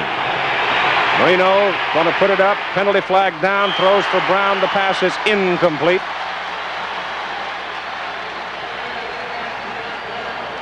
Linesman threw it. Procedure, Pittsburgh. I think Georgia can refuse this penalty because it was a man in motion that was going towards the line of scrimmage. It brings up 4th down at about 19. Offense, penalty declined, 4th down. So Ganser is in to punt. And The deep man for Georgia is Jimmy Harrell, freshman from Summerville, South Carolina. Kansas' first punt, and I guess his only punt, was a 54-yarder. Dave Hepler, their regular punter, hurt his knee in the final game of the season against Penn State. High snap, but he handles it all right. He sort of jerked that one sideways, and it ricochets out of bounds around the Georgia 41. So the Bulldogs will have good field position after a 34-yard punt. The scoring summary is rather brief. Walker went in from 8 yards. The kick was good, 7-0 Georgia, and a 41-yard field goal by Snuffy Everett to make it 7-3. And then the Pitt Panthers come back in the third quarter and take it in from 80 yards. The playoff at the 30-yard shot from Marino to Dawkins, and that's where we are, 10-7 Panthers.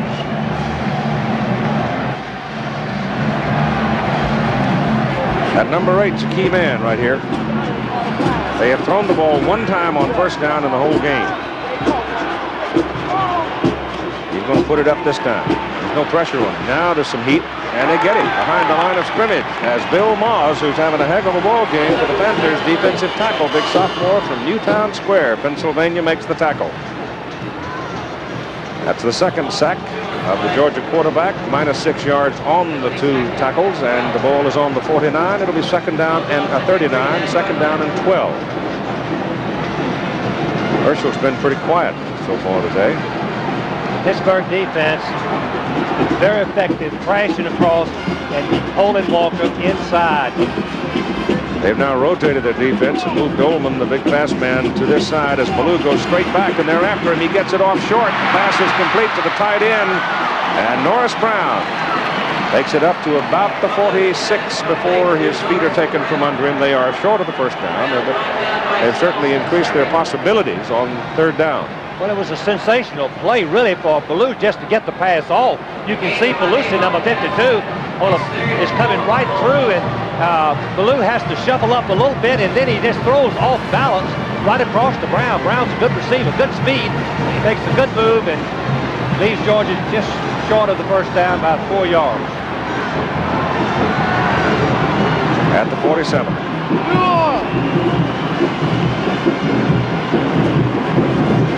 Walker won't get it. He won't get it. Mazzoli, Haas, Pelusi, big guys in the middle. One of the worst plays to run against Pittsburgh on 3rd and long is the draw play, because they were blitzing through each gap and there was no place for Walker to run.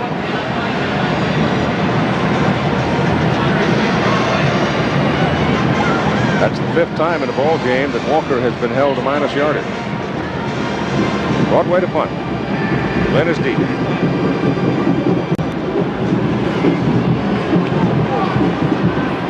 Little pressure on him. Fair catch is called. It is fumble. Georgia's after it. Goes out of bounds. It's out of bounds. It'll be Pittsburgh's ball. I think Georgia made a mistake in trying to deflect the ball on close to the goal line rather than pick it up. I believe that the Pittsburgh safety man touched the ball, and Georgia, instead of trying to recover, it's trying to really knock it back towards the goal line. Watch it right here. Now Pittsburgh touches again. 18. Hogue jumps up. The ball is up in the air like a basketball. 74 finally has it, knocks it back, but it goes out of bounds. Pittsburgh's ball. It's deep, back on the 12-yard line.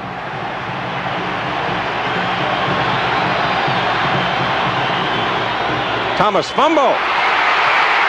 Georgia's got it. Inside the 10, Eddie Weaver.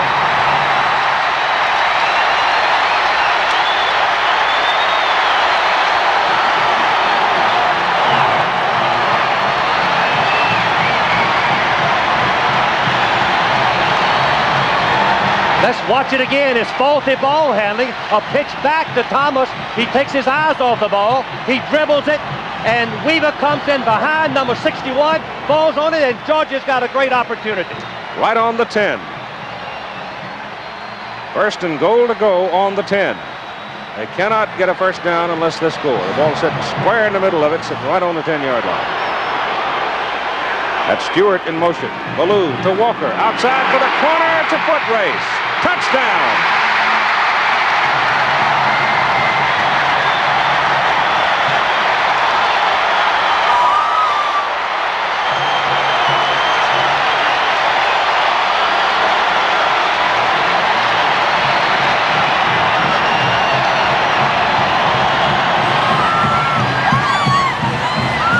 Walker seldom runs where the play is designed. He's supposed to run up the middle, but look at his quickness. He has such speed that he can bounce outside. Pappy Thomas, number 9, is a senior halfback. He can't get him down. Walker goes in for the touchdown. One play from the 10-yard line. Well, that's called exercising opportunity, isn't it? It really is. Georgia got the fumble on the punt, moved 50 yards for the score. They get a fumble on a faulty ball handling, and one play, take it in. Georgia just was a man short, and they got flagged for taking more than 25 seconds for the extra point try, but that shouldn't bother Butler. Number 78 was not in the ball game. Hood had to come in late. Both fumbles set up Georgia's touchdown. There's Eddie Weaver, who was coming across, trailing the play, but fell on the ball for Georgia at the 10-yard line to give him this opportunity to score. And there's the man Herschel. that took it in. Goodness gracious, what a run he made to break outside against Pittsburgh defense. Butler's kick. Missed it.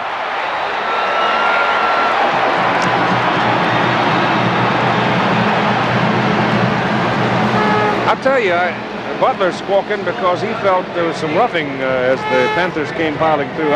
It's been a long time, Frank, since I've seen both teams doing this much talking to the officials. They're really talking at each other. 6:42 to go in the third quarter. 13-10, Georgia back on top. The story on Georgia's second touchdown of the ball game. Walker getting them both. Butler missed the extra point. He missed one in the Florida game. So another Georgia game that we covered this year. And if Kevin likes to see us coming, he's only missed 2 all season. All right, Butler will kick it off. It's high, very, very high. Compton takes it at the 3. And there he comes on up to around the 19, close to the 20. So with 6:37 to go now in the third quarter. Georgia leading by 3. The Panthers will go to work. Keith, let's go back and repeat what you said when Pittsburgh got the ball last time. It was up to the Georgia defense to rise to the occasion, and they did. Got the ball right back and took it in to score as we look at Herschel Walker. Not his usual average, but really 2 sensational runs for touchdowns, giving Georgia the lead. Shipped into the eye with Thomas deep. Georgia sets it up with a 4-man front. Only 2 down linemen. They give it to Thomas. To the outside he goes. Oh boy, he's quick. And Bryant is all the way across the 35 to the 37. Pittsburgh known primarily for their passing. You can see that they also can run the football. This young man, Brian Thomas, according to the coaches, is the one that turned the Pittsburgh offense around by being able to make yardage on his own, and the last play was a perfect example. Up the middle, the play was designed, broke outside for 17 yards. First down Panthers, ball just beyond their own 36. Double wide, bottom of the picture. Thomas again, nope, DiBartola, the fullback. And Wayne hammers in there, and there's a penalty flag thrown in the Pittsburgh backfield. Nate Taylor on the tackle. On the play. It's a holding call. Holding Pittsburgh. My goodness. They've been flagged 9 times for 79 yards in the ball game. The bulk of them, now 6 of those, have been for illegal procedure, that is moving. Keith, I think all coaches will agree that penalties do as much to demoralize your football team and take you out of scoring chances as anything else. It just upsets your entire football team. Look at these yards. You can see that Pittsburgh is way ahead of Georgia, but the key to the football game, the 2 turnovers, setting up both Georgia touchdowns. First down and 20 on the 10-yard holding call.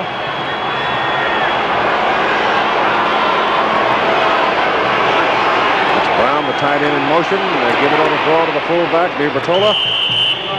And he gets it up from the 30 to about the 35, where Eddie Weaver brings him down. The meat cleaver. Eddie Weaver, number 61. You can see why he's been all Southeastern Conference 2 years in a row. He just pushes the offensive blocker aside and then moves back with his quickness. He has 4.8 speed and assist on the tackle. He's a strong man, isn't he? He is strong. 5'11", bench presses over 500 pounds, and very proud of that fact. Second down, about 11. That's Thomas. Pittsburgh's finding running room right up the middle as Sams, Feda, Covert, Freilich, and Boris are opening holes. Third down, they need about 6 inches. And the quarterback, Marino, goes for it.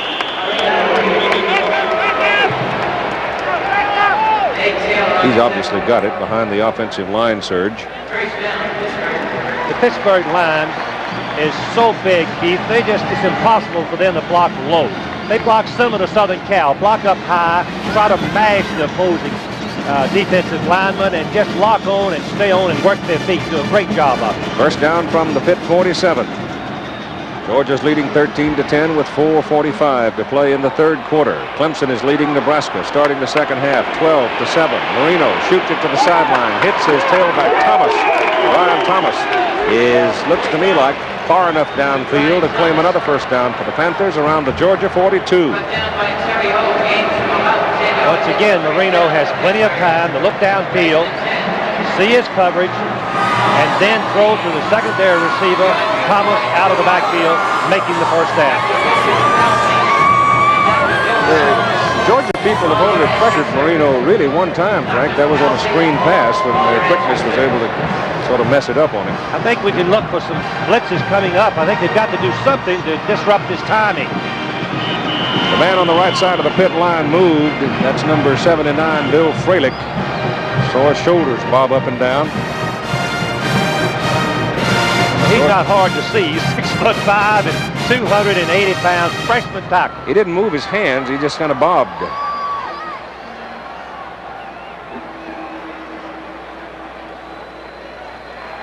Yep. That's 8 procedure calls, I believe. Look at Jackie Sherrill. He's out on the field yelling at the officials. You can see him. He's upset, and I don't blame him, but there's something about this dome playing inside. The noise level is just unbelievably tough on the quarterbacks and the linemen to hear the snap count. He didn't pick up his hand, but Freilich did move. You could see him bob up and down. So it's first down and 15 at the Georgia 48. Georgia's coming with a blitz. And they run it right up the middle with Brian Thomas and get big yardage on the play. Down to about the Georgia 36. Well, they're cutting up the middle now.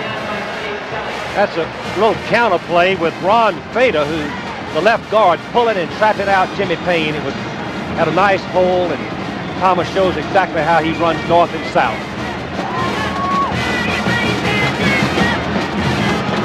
Here's a very interesting statistic. Thomas, 93 yards, 5.5 average. Walker, 51, 2.8.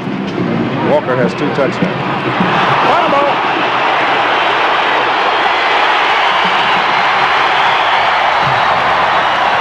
Georgia's claiming it, but I haven't seen a man wearing a striped shirt say it yet. Yes, the far judge signaled Georgia, but I'm not sure.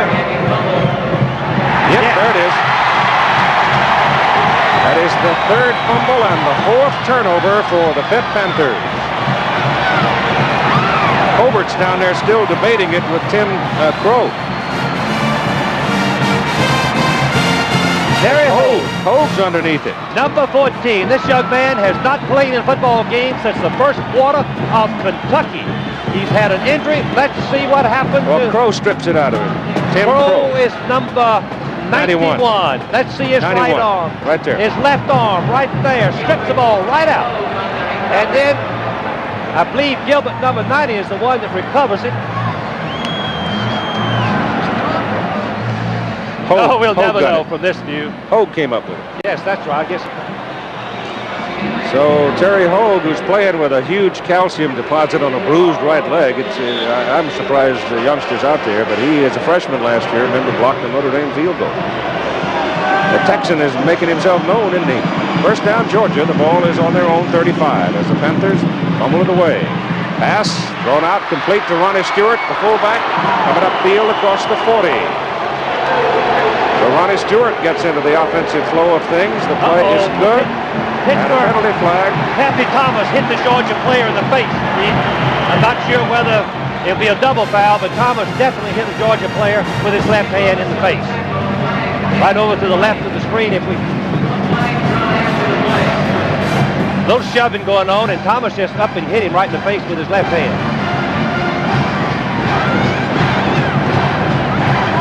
Well, it could be on both sides. I don't know. Dead ball, personal foul. Here. Dead ball, personal foul. Offset, second down. Tempers are a little ragged. Well, there's a lot at stake. You know, Pittsburgh is trying to come back from the embarrassment of the Penn State game. They're fired up. Let's see on the left of your screen, Pappy Thomas, number 9. See if we can see it. It's further to the left. It's not in the picture yet. You see 56 of Georgia. Oh, he couldn't see it. Center. All right, second down as Ballou rolls it.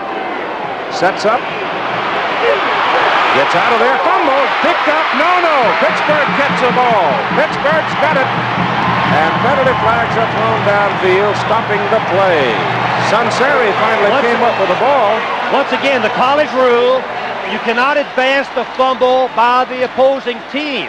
It'll be Pittsburgh's ball. And one thing that I'm sure Norris Brown, number 88, wishes that he'd fallen on the ball rather than try to pick it up. Yep. Because he lost control and Pittsburgh recovered. You can see that the secondary of Pittsburgh had the receivers covered. The ball pops out. Brown right here should have just recovered the ball. Instead, he tried to pick it up. Pittsburgh gets it and has another chance. Well, Georgia now turns it over. That's a second turnover for the Bulldogs. The Panthers get it back. Good field position at the 43. Marino gives it. And DiBartolo, the fullback, just comes banging straight ahead with it. And he picks up about 4 yards with 2 minutes and 40 seconds to play in the third quarter. Sunseri right there, who picked up the loose ball. He's an All-American, a Pittsburgh native. Was his only starter returning on the defensive unit from last season. 47-yard line. It'll be second down and 6.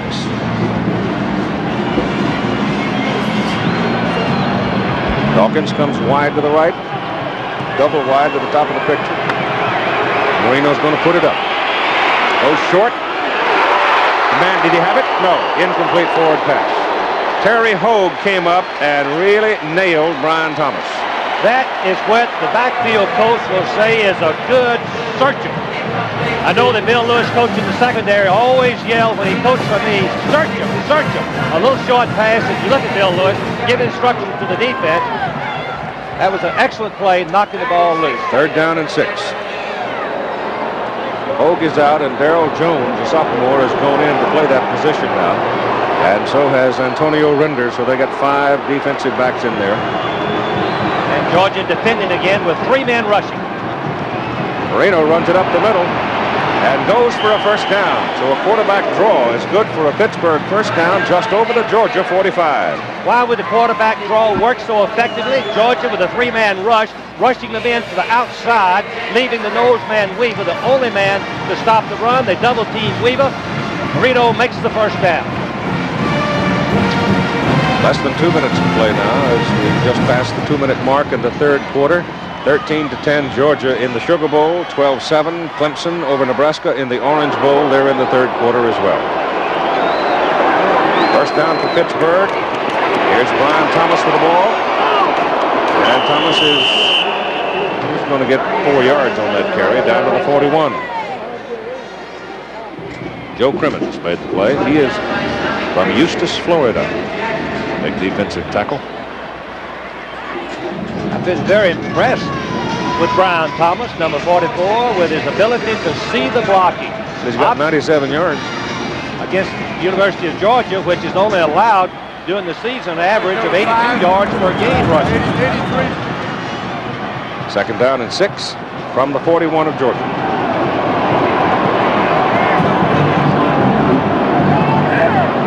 Marino calling his play at the line of scrimmage. Quick shot to Dawkins. Dawkins on the sidelines hits the chalk down around the 32.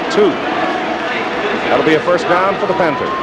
What we just witnessed was Marino's ability to read the defense, see the single coverage with blitz coming, just raise up and hit Dawkins on the sideline. Just a matter of throwing and catching it as no one was covering him short. 55 seconds to play. in the third quarter. You can see how impressive Dan Marino has been. 19 out of 27, 1 TD, 1 interception. Georgia sets a 5-man front defensively this time. Now they drop off.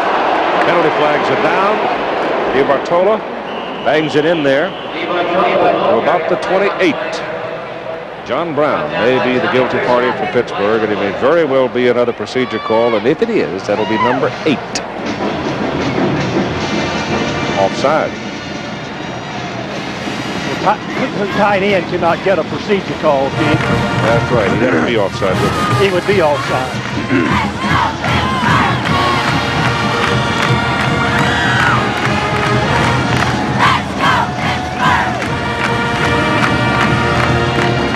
8 times. It still amounts to procedure, really, because he just moved too soon. Now we've got 2nd and 10 into a passing situation for Pittsburgh. Let's see if Georgia can finally blitz.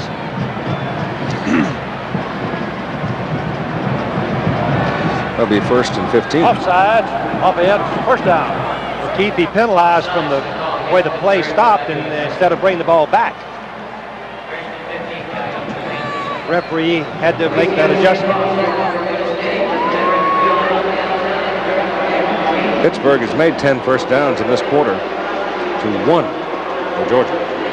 Georgia has scored a touchdown to regain the lead. It goes to Thomas, who he almost popped out of there, didn't he? He ran right behind the amazing freshman, Bill Fralick, who grew up in the city of Pittsburgh. 6'5", 280 pounds, and his coach Joe Young tells me he's one of the most unusual youngsters, and he can pick up the blocking assignments as quickly and play as effectively as he has. Thomas now has 103 yards. 103. 19 carries. 2nd down, 8. Swings it out to the fullback, DiBartola. To the 21. That's the first down for Pittsburgh. And so we've got 15 minutes to play, and the Panthers are on the move again. With our score after 3. Georgia 13, Pittsburgh 10, and the 48th Sugar Bowl.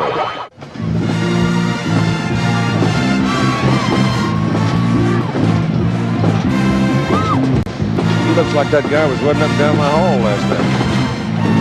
The ball is on the 21-yard line of Georgia. First down Pittsburgh as we start the 4th quarter of play. Georgia leading 13-10 in this 48th renewal of the Sugar Bowl.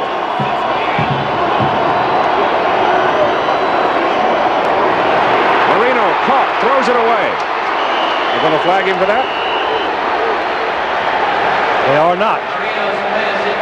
Just a great play on Marino's part to get rid of the ball, avoid the loss, and not throw it downfield for an interception. That's one of the rules David Nelson and his folks ought to take a look at in college football. It's a tough call on a judgment call on the referee, Keith, but you're right. It needs to be looked at because Georgia deserved the sack. They were back on top of it. Will Forks is the man back there. 2nd down and 10. But as long as the rule's written that way, more power to Dan for getting rid of it. 4 down linemen for Georgia. Ball is given to DiBartola, the fullback, and he hammers in there for about 3 yards. And here are the numbers after 3. Well, their stats reveal exactly what we have been seeing. Dominating by Pittsburgh, both offense and defense. 21 first downs to 7. Georgia's only made 1 first down in the 3rd quarter. Look at the total yards, 329 to 142, and Georgia still leads because of the turnovers by Pittsburgh. 3rd down and 7. 3rd and 7. The Panthers are 1 play away from, if they don't make it, they're going to have to make a pretty big decision. 4 seconds, 3, 2. They haven't got a movement penalty. Covert moved on the left side of the line, so that's 9. I think it's fair to say 9 procedure calls against him. You can see the dejected look on Jackie Sherrill's face. Now Pittsburgh, instead of 3rd down and 7, Got a 3rd and 12. 3rd and 12. That ball, off start, off end. 3rd down. 9 times they've either been moving one way or the other or somebody stepped offside. They've been flagged a total of 12 times in the game. And the ball is now back at the 23, 24 almost. Pittsburgh in a spread formation. Georgia seems to be rushing only 3 men. You can see Marino using the audible. Now when he puts his hands on it, he's going to snap the ball. Going for the corner, and it's intercepted. Picked off by Ronnie Harris. And Harris comes back to the 18. He tried to force it, and it didn't work. That's 5 turnovers for Pittsburgh.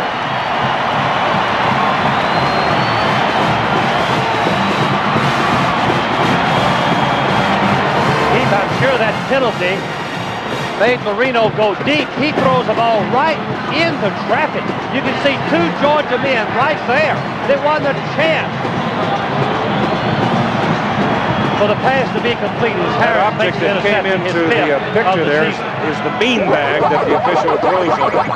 So we've got a timeout with 13:44 to play in the ball game, and Georgia stops Pittsburgh. Well, here's some bad news for Georgia. The Clemson Tigers, #1 in the country, have now gone out by 12 over the Nebraska Cornhuskers. A 13-yard pass from Homer Jordan to Perry Tuttle, and it's 19-7 Clemson Tigers. Georgia Bulldogs are leading here, 13-10. They have the football, first down at about the 18.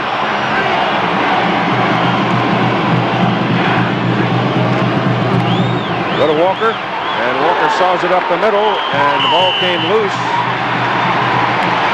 And Pittsburgh's going to get it, I think.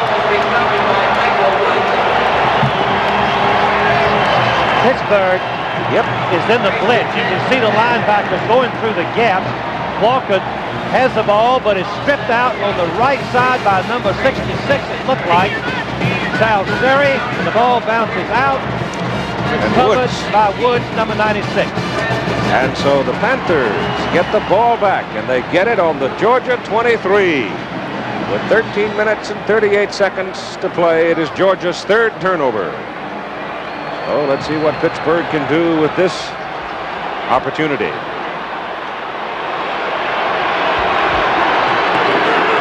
They go to Thomas. Thomas cuts it up the middle. And a helmet goes flying as Brian Thomas slashes literally to the 15.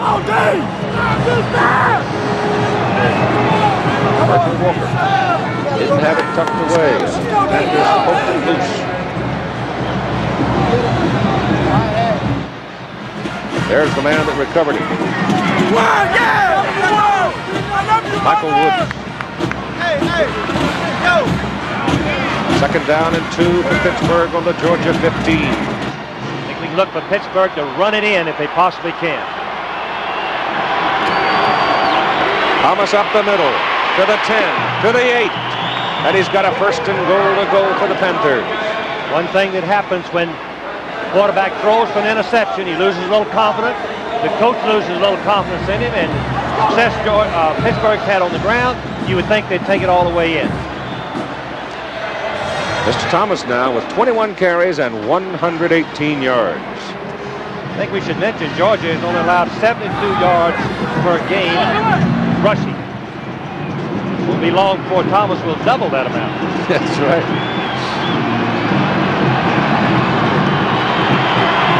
First and goal from the Georgia 8. Goes to Thomas again. Cuts back off the sweep. Gets it to the 6. That's a little bit of a student body right, wasn't it? Exactly. The Southern Cal sweep to the right. Thomas cuts back, sees a little daylight, makes a good twist. Instead of making no gain, picked up 3 or 4 yards. Second down and goal from the 6.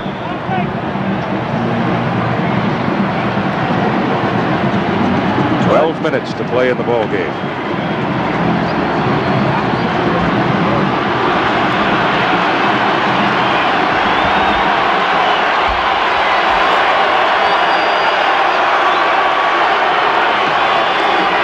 Marino on a roll, puts it in the air, touchdown, goes to John Brown.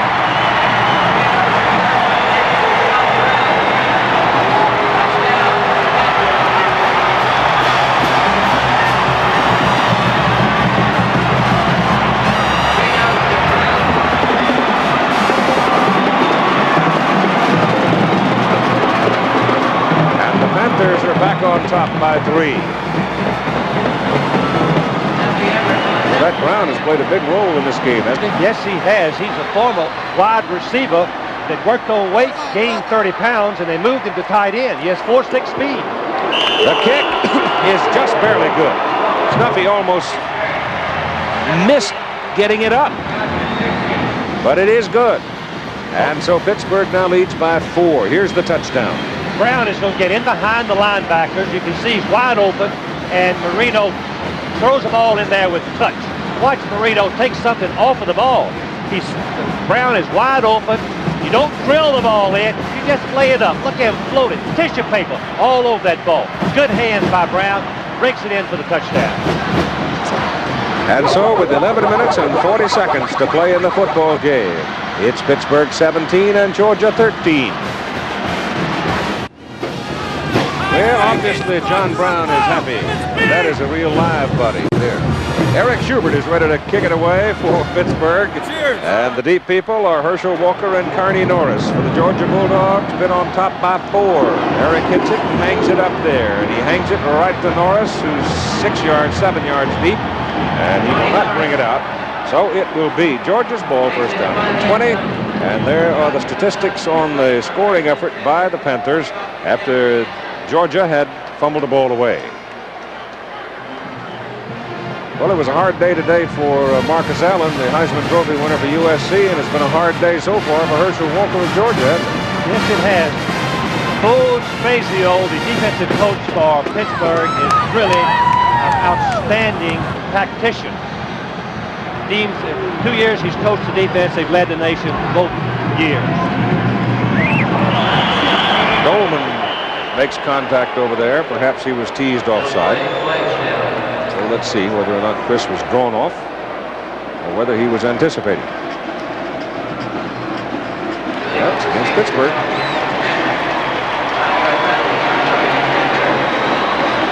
I think what we have seen is Georgia's offense completely shut down as we listen. Illegal procedure. Defense, first down. By the Pittsburgh defense. Ballou has had a disappointing day. He's got to really get going here and throw some passes and complete them if Georgia's going to have any chance to win.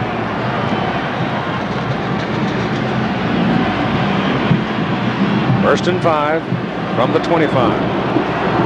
Loose pass to the sidelines. Buckler has it. And he's knocked out of bounds up around the 31. That'll be good for a first down. That's the first time Buckler's seen the ball today. And you see what I meant when I said Herschel had a hard day.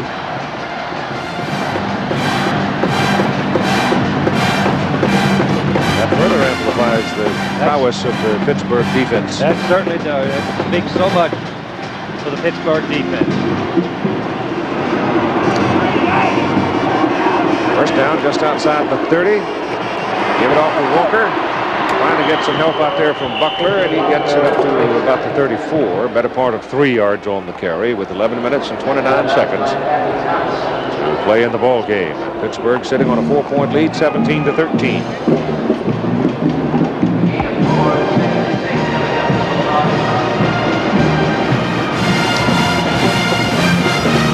Each of these universities got 12,500 tickets with an option on 5,000 more. Pittsburgh sold 11,000, so they've got 11,000 Pitt fans here. Georgia took every ticket they could get their hands on. And then some, I think. Ballou ducks it off to Walker. Walker to the outside, up the sidelines, takes on the Pitt man Thomas, and he's rolled out of bounds up around the 44. Tim Lewis actually shoved him out. One thing that Pittsburgh defense is doing effectively is rushing Ballou on the rollout passes. The quarterback has no chance to really dump the ball across the line of scrimmage when the blitz is coming. The only chance he had on that play was get it to Walker. Walker made a nice run for the first down. Ball is up around the 46. They give his progress for a first down. Georgia 46. Scott has caught one pass today for 5 yards. Here comes the blitz. Come on, go! Come on, go! He's going deep, and it's Scott, and he had it, and he couldn't hold it when Pappy Thomas came across and belted him.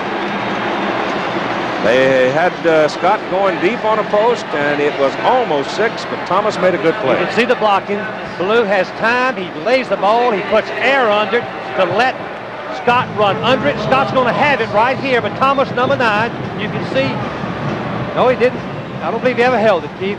Thomas was right there to knock it down. Thomas, number 9, is planning man for man.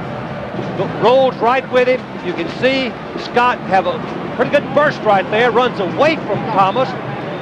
The ball is thrown, but right arm, the right hand of Thomas knocks it out. On 2nd down and 10, give the ball to Walker, caught in the backfield. He was looked like Pelusi, number 52. J.C. Pelusi from Youngstown, Ohio, comes in to get him. Pelusi's the nose man. He's the 3rd of the family to play at Pittsburgh. He's coming on the snap of the ball. This is something that Pittsburgh does. All he does is just shove the Georgia blocker to the side, comes in and tackles Herschel by the left leg, gets help from a teammate. Another loss for Herschel. Back to the 42. Walker now has been hit 6 times for a loss in this ball game. Ballou has a little room, going to run it. Looking for the sidelines, takes it back up the middle and breaks out of the pack. And carries the football across the Pittsburgh 35 down to about the 33, and he comes up hobbling. We'll try to walk that off. Well, that's something to ignite the Georgia fans and get them fired up. Here's Ballou doing something he wouldn't do last year. The receivers are covered. When not to throw is important. Now he's going to scramble. You can see Thomas, number 9, trading number 56, trying to make the tackle, miss him, and finally playing number 5 brings him to the turf. First down, Georgia at the 34. They go to Walker. And Walker's still going. He's out of bounds. An incredible burst of speed and strength by Herschel Walker, and it's down at the 10-yard line. Tom Flynn saved the touchdown. Keith, I've never seen anything like Herschel Walker when he gets a little daylight. Watch the run. Watch the power. There's nothing there. There's no blocking. He cuts inside. Watch him just run right over All-American Sal Sinceri. Then he throws the burst of speed. Flynn, number 5, finally gets to him and knocks him out of bounds at the 10-yard line. After a 24-yard There's no way you run over No Sal way. Sinceri I like agree. that. Nobody but Herschel Walker, that is. Good heavens. First down and goal to go, Georgia at the Pitt 10. It's Walker again into the middle. He's got a yard.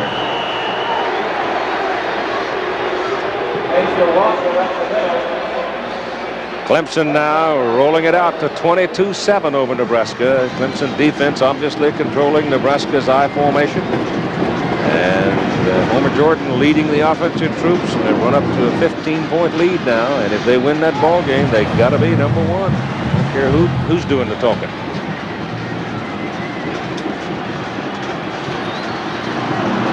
Ball is on the 9, 2nd down and goal to go.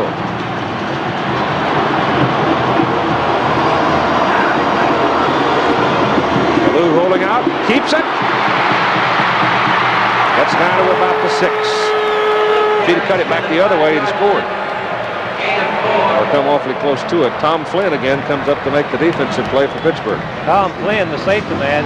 Keith, if he doesn't get the tackle, Ballou walks in for the touchdown, but once again, Ballou shows good judgment. Receivers covered. He takes off. Here comes Lon Buckler in now, the wide receiver. He's bringing a play as Scott comes out. Lindsey Scott is out of the game. I guess if he's going to take Scott out, he's going to throw the ball to the tight end. He's got 2 tight ends in the ball game, both excellent receivers. Ian Brown. Pressure from the backside. He's in trouble. He loops it in the air. He's got a man. He's got a touchdown. Clarence Kay.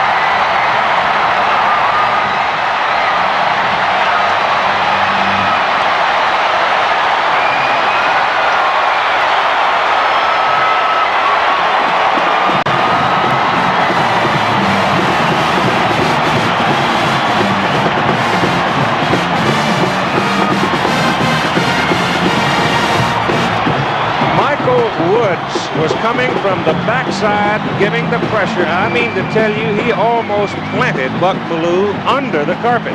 But he got his pass away for a touchdown, and Georgia is back on top, and this extra point is very big.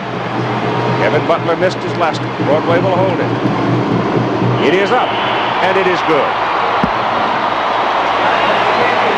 Keith, there's two things about the touchdown pass. Bellew getting it off under adverse circumstances, and the great throw and catch by Bellew and Kay.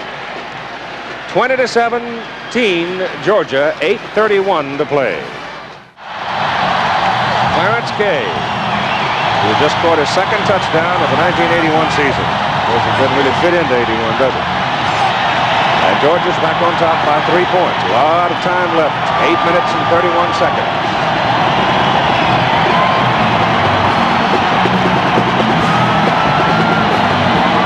Bellew made that drive of 80 yards. Good high hanging kick. McIntyre won't come with it. It'll come out to the 20. Here's another look now at the touchdown. I think we ought to watch Bellew and watch Michael Woods, number 96, come in from the right of your screen. Bellew never sees what happens. He throws the ball. He goes to the ground. And the only reason he does a touchdown, the Georgia fans start cheering. Clarence Kay, number 84, good hand, looks the ball in and touchdown. Second time this year. He's got to be happy. Buck's trying to get the cobwebs out between his ears, I think, after the way Woods hit him, because he really leveled him. Woods has 13 sacks for the season. He's the key man in the Pittsburgh defense to rush the passer. First down Panthers now at their own 20, trailing by 3.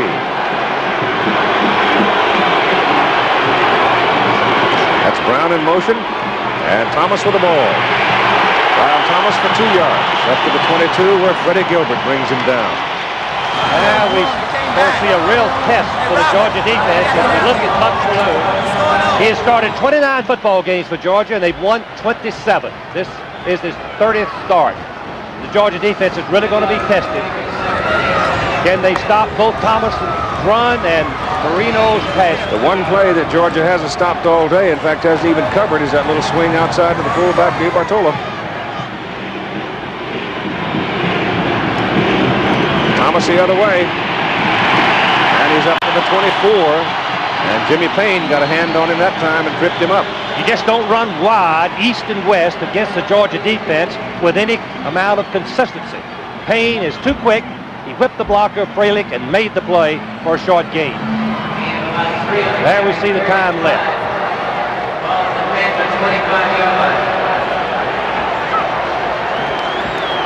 Oh, this is a crucial third down call for Pittsburgh. It's a good football game, Frank. It's a great football game. We've seen some tremendous games all fall. College football, exciting.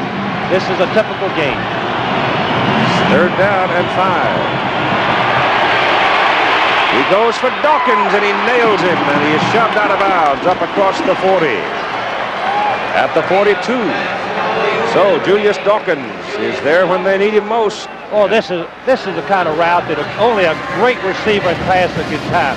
In and out, the ball has got to be right on target. Dawkins has got to concentrate on the ball, keep his feet in bounds, and finally Harris knocks him out of bounds, but not before a first down. 22 out of 32 for 199 yards now for Dan Marino. 2 touchdowns and 2 interceptions. First down at their own 42. Thomas cuts it back in the middle. And he gets it up to about the 45 for a better part of 2.5 yards.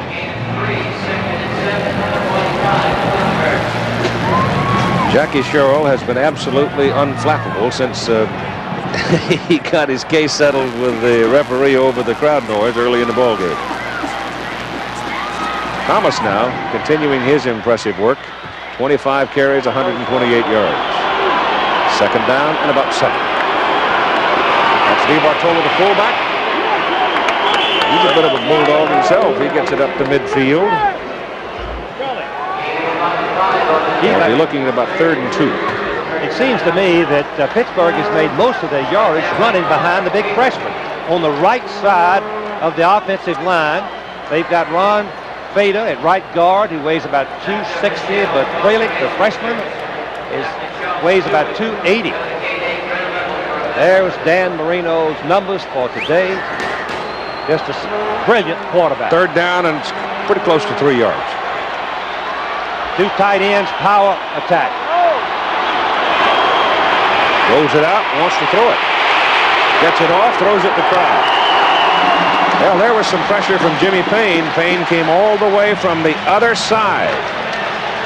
And I am sure that Marino heard those hoofbeats coming. And finally, he unloaded it, let him eat it back there. And they'll have to punt. A little bit of a surprise call for Pittsburgh to line up in a goal line offense and then throw a rollout pass.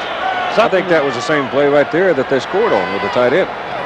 It was, but Georgia's in a different defense on that part of the field rather than on the goal line. So we've got a timeout called by the University of Georgia Bulldogs. They got a little mixed up in their defense. I think they might have been out there with only 10 people. So there's a timeout on the field with 5 minutes and 37 seconds to play in the ball game. And Pittsburgh's got to punt it away. Fourth down and about 3. Greg Genzer is in the punt for Pittsburgh. Way back there, but they got 3 men up short, and they do snap it to Tom Flynn, and Flynn will not get the first down. Georgia smelled that all along because they just, I think, some reason you almost expected it to happen, and Kevin Jackson brought him down, number 71.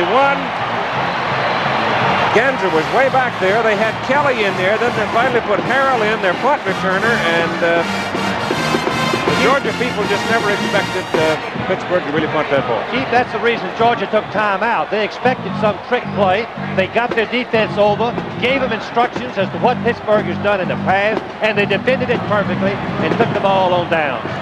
And they've got the ball at midfield with 5:29 to play in the game and leading by 3 points. Uh-oh. That man on the man on the right side, the tight end, moved a little bit. But Keith, he can move and get set. If the official calls it perfect, right, in my judgment, it's against Pittsburgh. Yep. He did not pick up his hand. Tight end is entitled to some movement. Have a false start by the offense. Yeah, they call false start on him. Delayed by the defense. They offset. You like that call? Well, we start over. Watch the right end move, but the right end is not forced to stay in his position. As long as he gets back before the ball is snapped, it's legal. Now the right guard doesn't move simultaneously with the movement of the right end. Therefore, he's illegal. Double penalty. So we'll get it going here, folks.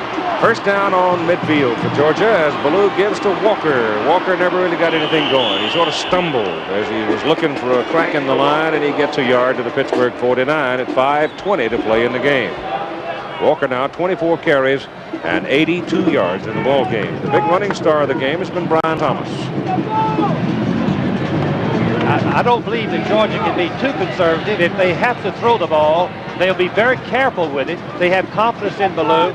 He will probably roll out or throw something behind the line that's relatively safe if he's forced to go to the air. And don't overlook the Butler situation because he has long range. Place kicker. Here's the pass away, intended for Scott, broke it up by Thomas. Pappy Thomas was right there with him. I think that's a good call. I agree with that. I don't believe Georgia can be as conservative with Pittsburgh being so strong offensively in the passing game. I think Georgia's got to try to make a first down. It'll be third down and about 9. Scott's out. I can see Pittsburgh coming with a blitz on 3rd and long. They got both the tight ends, Kay and Brown, in there with Buckler, the wide man. That's Walker. Good coverage outside by Pittsburgh, and they've got him around the 47. So it'll be 4th down, and Georgia will go to the punt. 3rd down and 10. Georgia will at times run Walker, hoping that he'll break the play outside, but not against the Pittsburgh defense. Georgia might have been better served by throwing the ball and trying to make the first down and keep possession and the ball away from Pittsburgh. Art Flynn will go deep for the Panthers. Broadway is in to punt for Georgia. And we're running down toward 4 minutes to play in the ball game. I believe Georgia's going to let the 25-second clock run out and take the 5-yard penalty. Don't blame him.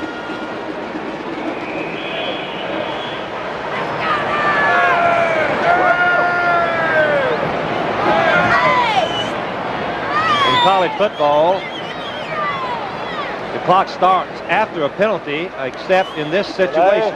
Offense, foot down. Now he will not start the clock except on the snap. There we look at the penalties. 13 for Pitt, 5 for Georgia. 9 of those have been procedures. 10.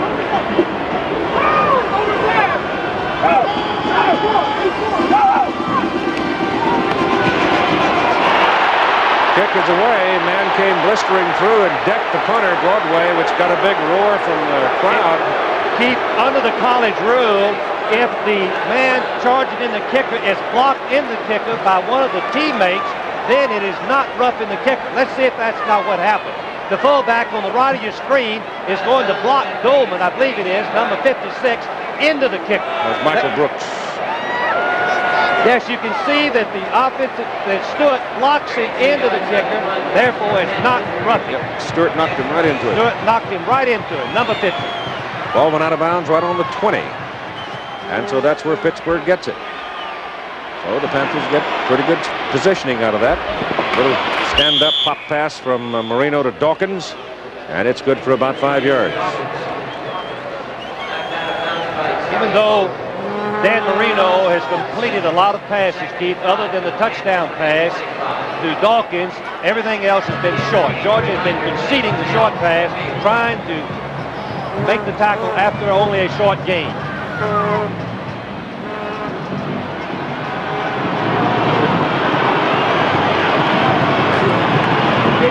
Get to the fullback, Wayne DiBartola, and he rumbles along up pretty close to the 30.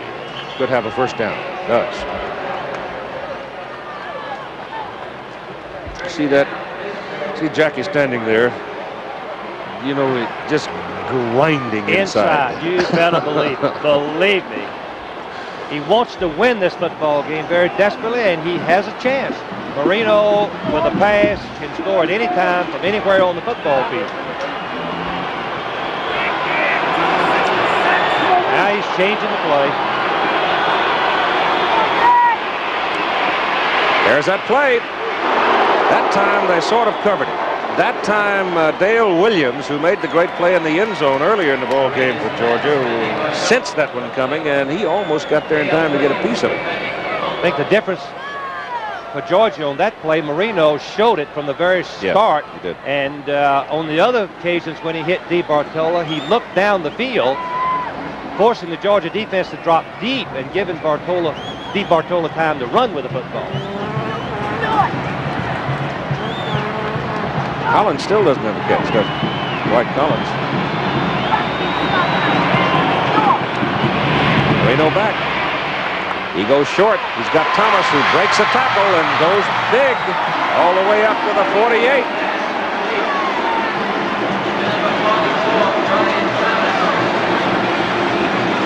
Payne, number 87, is trying to get back and rush the passer. And you see that the Pittsburgh, Colbert, number 75, watch his right arm and see if he holds it. Well, yeah, he grabs hold of the jersey. Look at the tackle. But the thing that's tough on the officials is they're allowed to use their hands under the present college rule, not to hold. It's hard to distinguish sometimes. That's Thomas from the 48. 2 yards to midfield. Tommy Thurston had Thomas on the preceding play. He had him after a short gain, and Thomas just ran right through him. And Thurston is all conference, a sophomore, the leading tackler for the Georgia football team. But Thomas showed what he can do in an open field. 2nd down and 8. The ball at midfield with 2 minutes and 25 seconds to play in the game. Both teams with 2 timeouts remaining. Give it to DiBartola. And he muscles his way for almost 4 yards. But got to go down to the Georgia just short of the 42 to get a first down. Going to need about 4, a little more than 4. You can see that Pittsburgh is either tired or they're not in any hurry. They've taken the time out. They have one left. 1 minute and 59 seconds to play in the ball game. The Panthers take time to talk. Georgia leads by 3, 20-17. Well, we are getting down to cases. 1 minute and 59 seconds to play in this Sugar Bowl game. The football is in between the hash marks, 46 and 47-yard lines of Georgia. They've got to go just near the 42 to get a first down. It is third down and about 4. Marino's going to throw. He goes short over the middle, and Thomas didn't come up with it. You know why? Because I think the umpire obscured the vision. You're exactly right. Watch it from the end zone. Thomas is breaking right over the middle. The umpire stepping up, watching the blocking. You can see the umpire's feet coming up. The ball obscured his vision, goes right through Thomas's hands. It is 4th down and 4 for Pitt with 1:54 to play.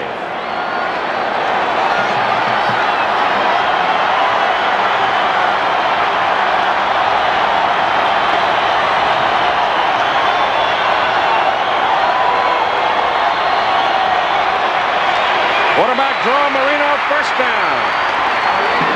Called his own number. Is that a gutty call? 4th down and what was it, 3? 4. 4th and 4. Quarterback draw. Well, Nebraska has now scored. It is 22-15 in the 4th quarter in the Orange Bowl. Georgia still got a chance. They got 9 minutes to play in Miami. First down, Pittsburgh. Dawkins had to come in close and get the audible. He's looking at him. He goes short over the middle, and the ball is incomplete as he drills Thomas on the numbers. He really threw it hard, and Brian couldn't hang on to it and took a hard lick. Again, I want to tell you that Collins has not caught a pass today. The flanker, Dwight Collins, has not caught a single pass today.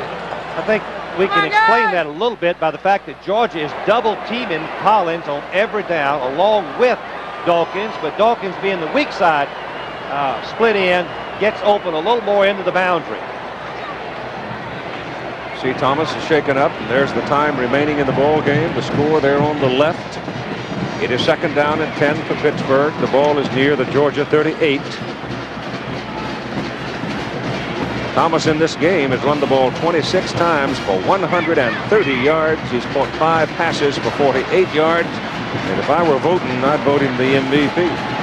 He's leaving the game because they want to conserve the timeout. If he stays in the ball game, the timeout is charged against Pittsburgh.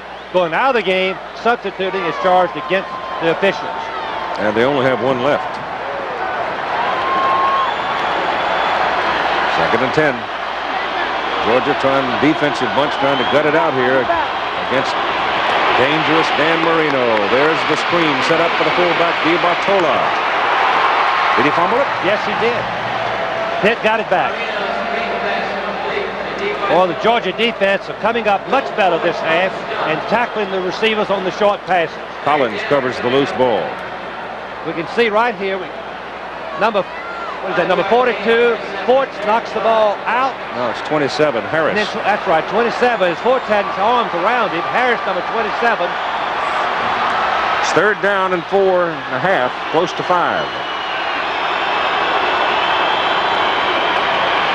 Short drop. Marino sets up now. He's looking for the man over the middle, and he can't get him. It's incomplete. Dawkins was trying to come back to help his quarterback, and he couldn't fight his way through traffic. And Forts, the linebacker closest to the line of scrimmage, deflected the ball, Keith, to prevent the completion. It is 4th down for Pitt. 4th and 4.5. Could be the last play for him. Marino goes deep. Brown, touchdown! John Brown makes a great catch with 35 seconds to play.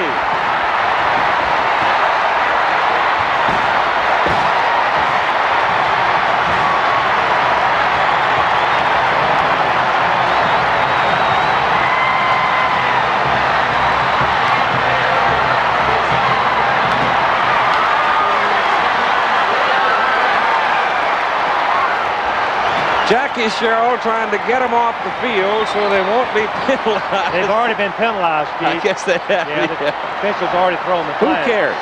That's I don't blame him. Tremendous throw and catch. Georgia went into the blitz, a full blitz, making the safety man and quarterback play man for man with only 35 seconds left on the clock. I know that Georgia wishes they had the defense back in there defended. But when we see it again, you're going to see Brown, who was a wide receiver, came to Pittsburgh weighing 185 pounds.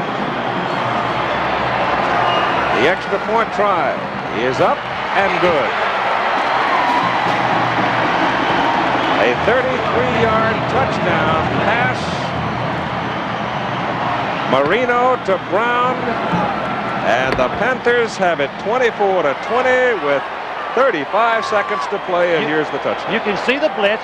Marino drops very deep. He puts air on the ball, hangs it up. You can see Kelly, number 23, the safety man, was beaten by the tight end Brown for the touchdown. Watch the blitz. Watch Marino plant that back foot and put air onto that ball and let Brown, the tight end, run under the ball for the touchdown before Harris can come back and try to help. Give Brown full Now credit you see here, though, Brown. Frank, because he takes a heck of a hit just as the ball gets there. You can see that Brown, he has good speed, 4.6 for a tight end. Makes a little fake, and he turns Kelly. He turns him around on the fake. Kelly, the safety man, number 23, is beat. There's the question whether Harris, the right back, halfback, can come over and make the play. He can't, but he does hit Brown, but Brown holds over the ball for the touchdown. Golly, is that a fitting end to college football for the season? On fourth down. And almost 5. 35 seconds left for the Bulldogs. 80 yards, 11 seconds to move 80 yards. Boy, Pittsburgh had a lot of points. Georgia has 2 timeouts remaining now. So let's see what Schubert does with the kickoff. He's been knocking it pretty deep. We've got Norris and Walker deep.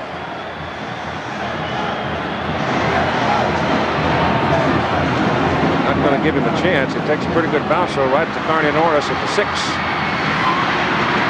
And he's out with the 30. Let's look at Brown. Remember, a tight end. Watch the move to the left. He makes a little move, and Kelly bites. He takes the fake. He has to turn around, and he loses the depth, and Brown gets in behind him for the touchdown. So you've got 29 ticks remaining on the clock for Georgia. Ballou back. Pressure's on.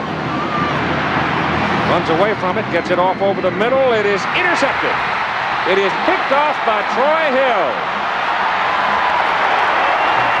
And that stops the clock at 17 seconds to play. And this 28th Sugar Bowl game should belong to the Pittsburgh Panthers. Just short of Georgia blocking it up on a 4th down and 4.5. Marino goes 33 yards down the middle to his tight end. The point is good. And Georgia's hopes for repeating as national champions have just gone a-glimmering. Keith, it's been a well-played football game, except for a few penalties because of the noise level in the dome here. Marino showed great poise. Pittsburgh's offense felt they could score, and they did. Georgia defense held out the very last before the bomb hit them when they jumped into man-for-man coverage and tried to blitz Marino on 4th and 4. Marino is 1 completion short of the Sugar Bowl record. Keith, 26 out of 41. I want to mention one thing. 62 of the 67 Pittsburgh players listed on the roster will be back next year. Including Marino. Including Dan Marino, all of the receivers. Penalty flag thrown here as the clock stops at 13 seconds to play. Pitts just trying to run it out, and Jack is trying to keep his troops off the field here so they don't get flagged themselves. It's procedure against Pittsburgh. I know one thing. They've set an all-time Sugar Bowl record for procedure calls. Oh, me. I don't know what you can do about the crowd noise, Keith. I really don't. All the coaches that have played in any dome in the United States complain about it. Well, I think the problem in Illegal formation, offense. part of the problem comes when you are a team like Pitt where you line up so spread out. You know, Yes, the wide receivers move, what Keith's talking about, the wide receivers move outside close to the boundary. When the ball's on one hash mark, the receiver is about 40 yards to the left of the center. So what this amounts to is what we're saying is Pittsburgh survives 14 penalty flags and they win the football game as the clock runs out by a score of 24-20 and Jackie Sherrill is getting the ride.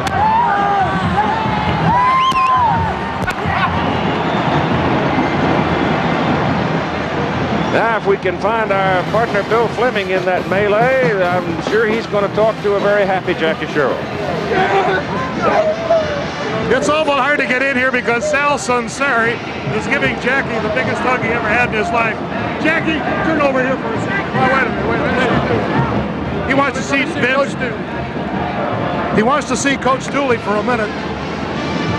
Here they are.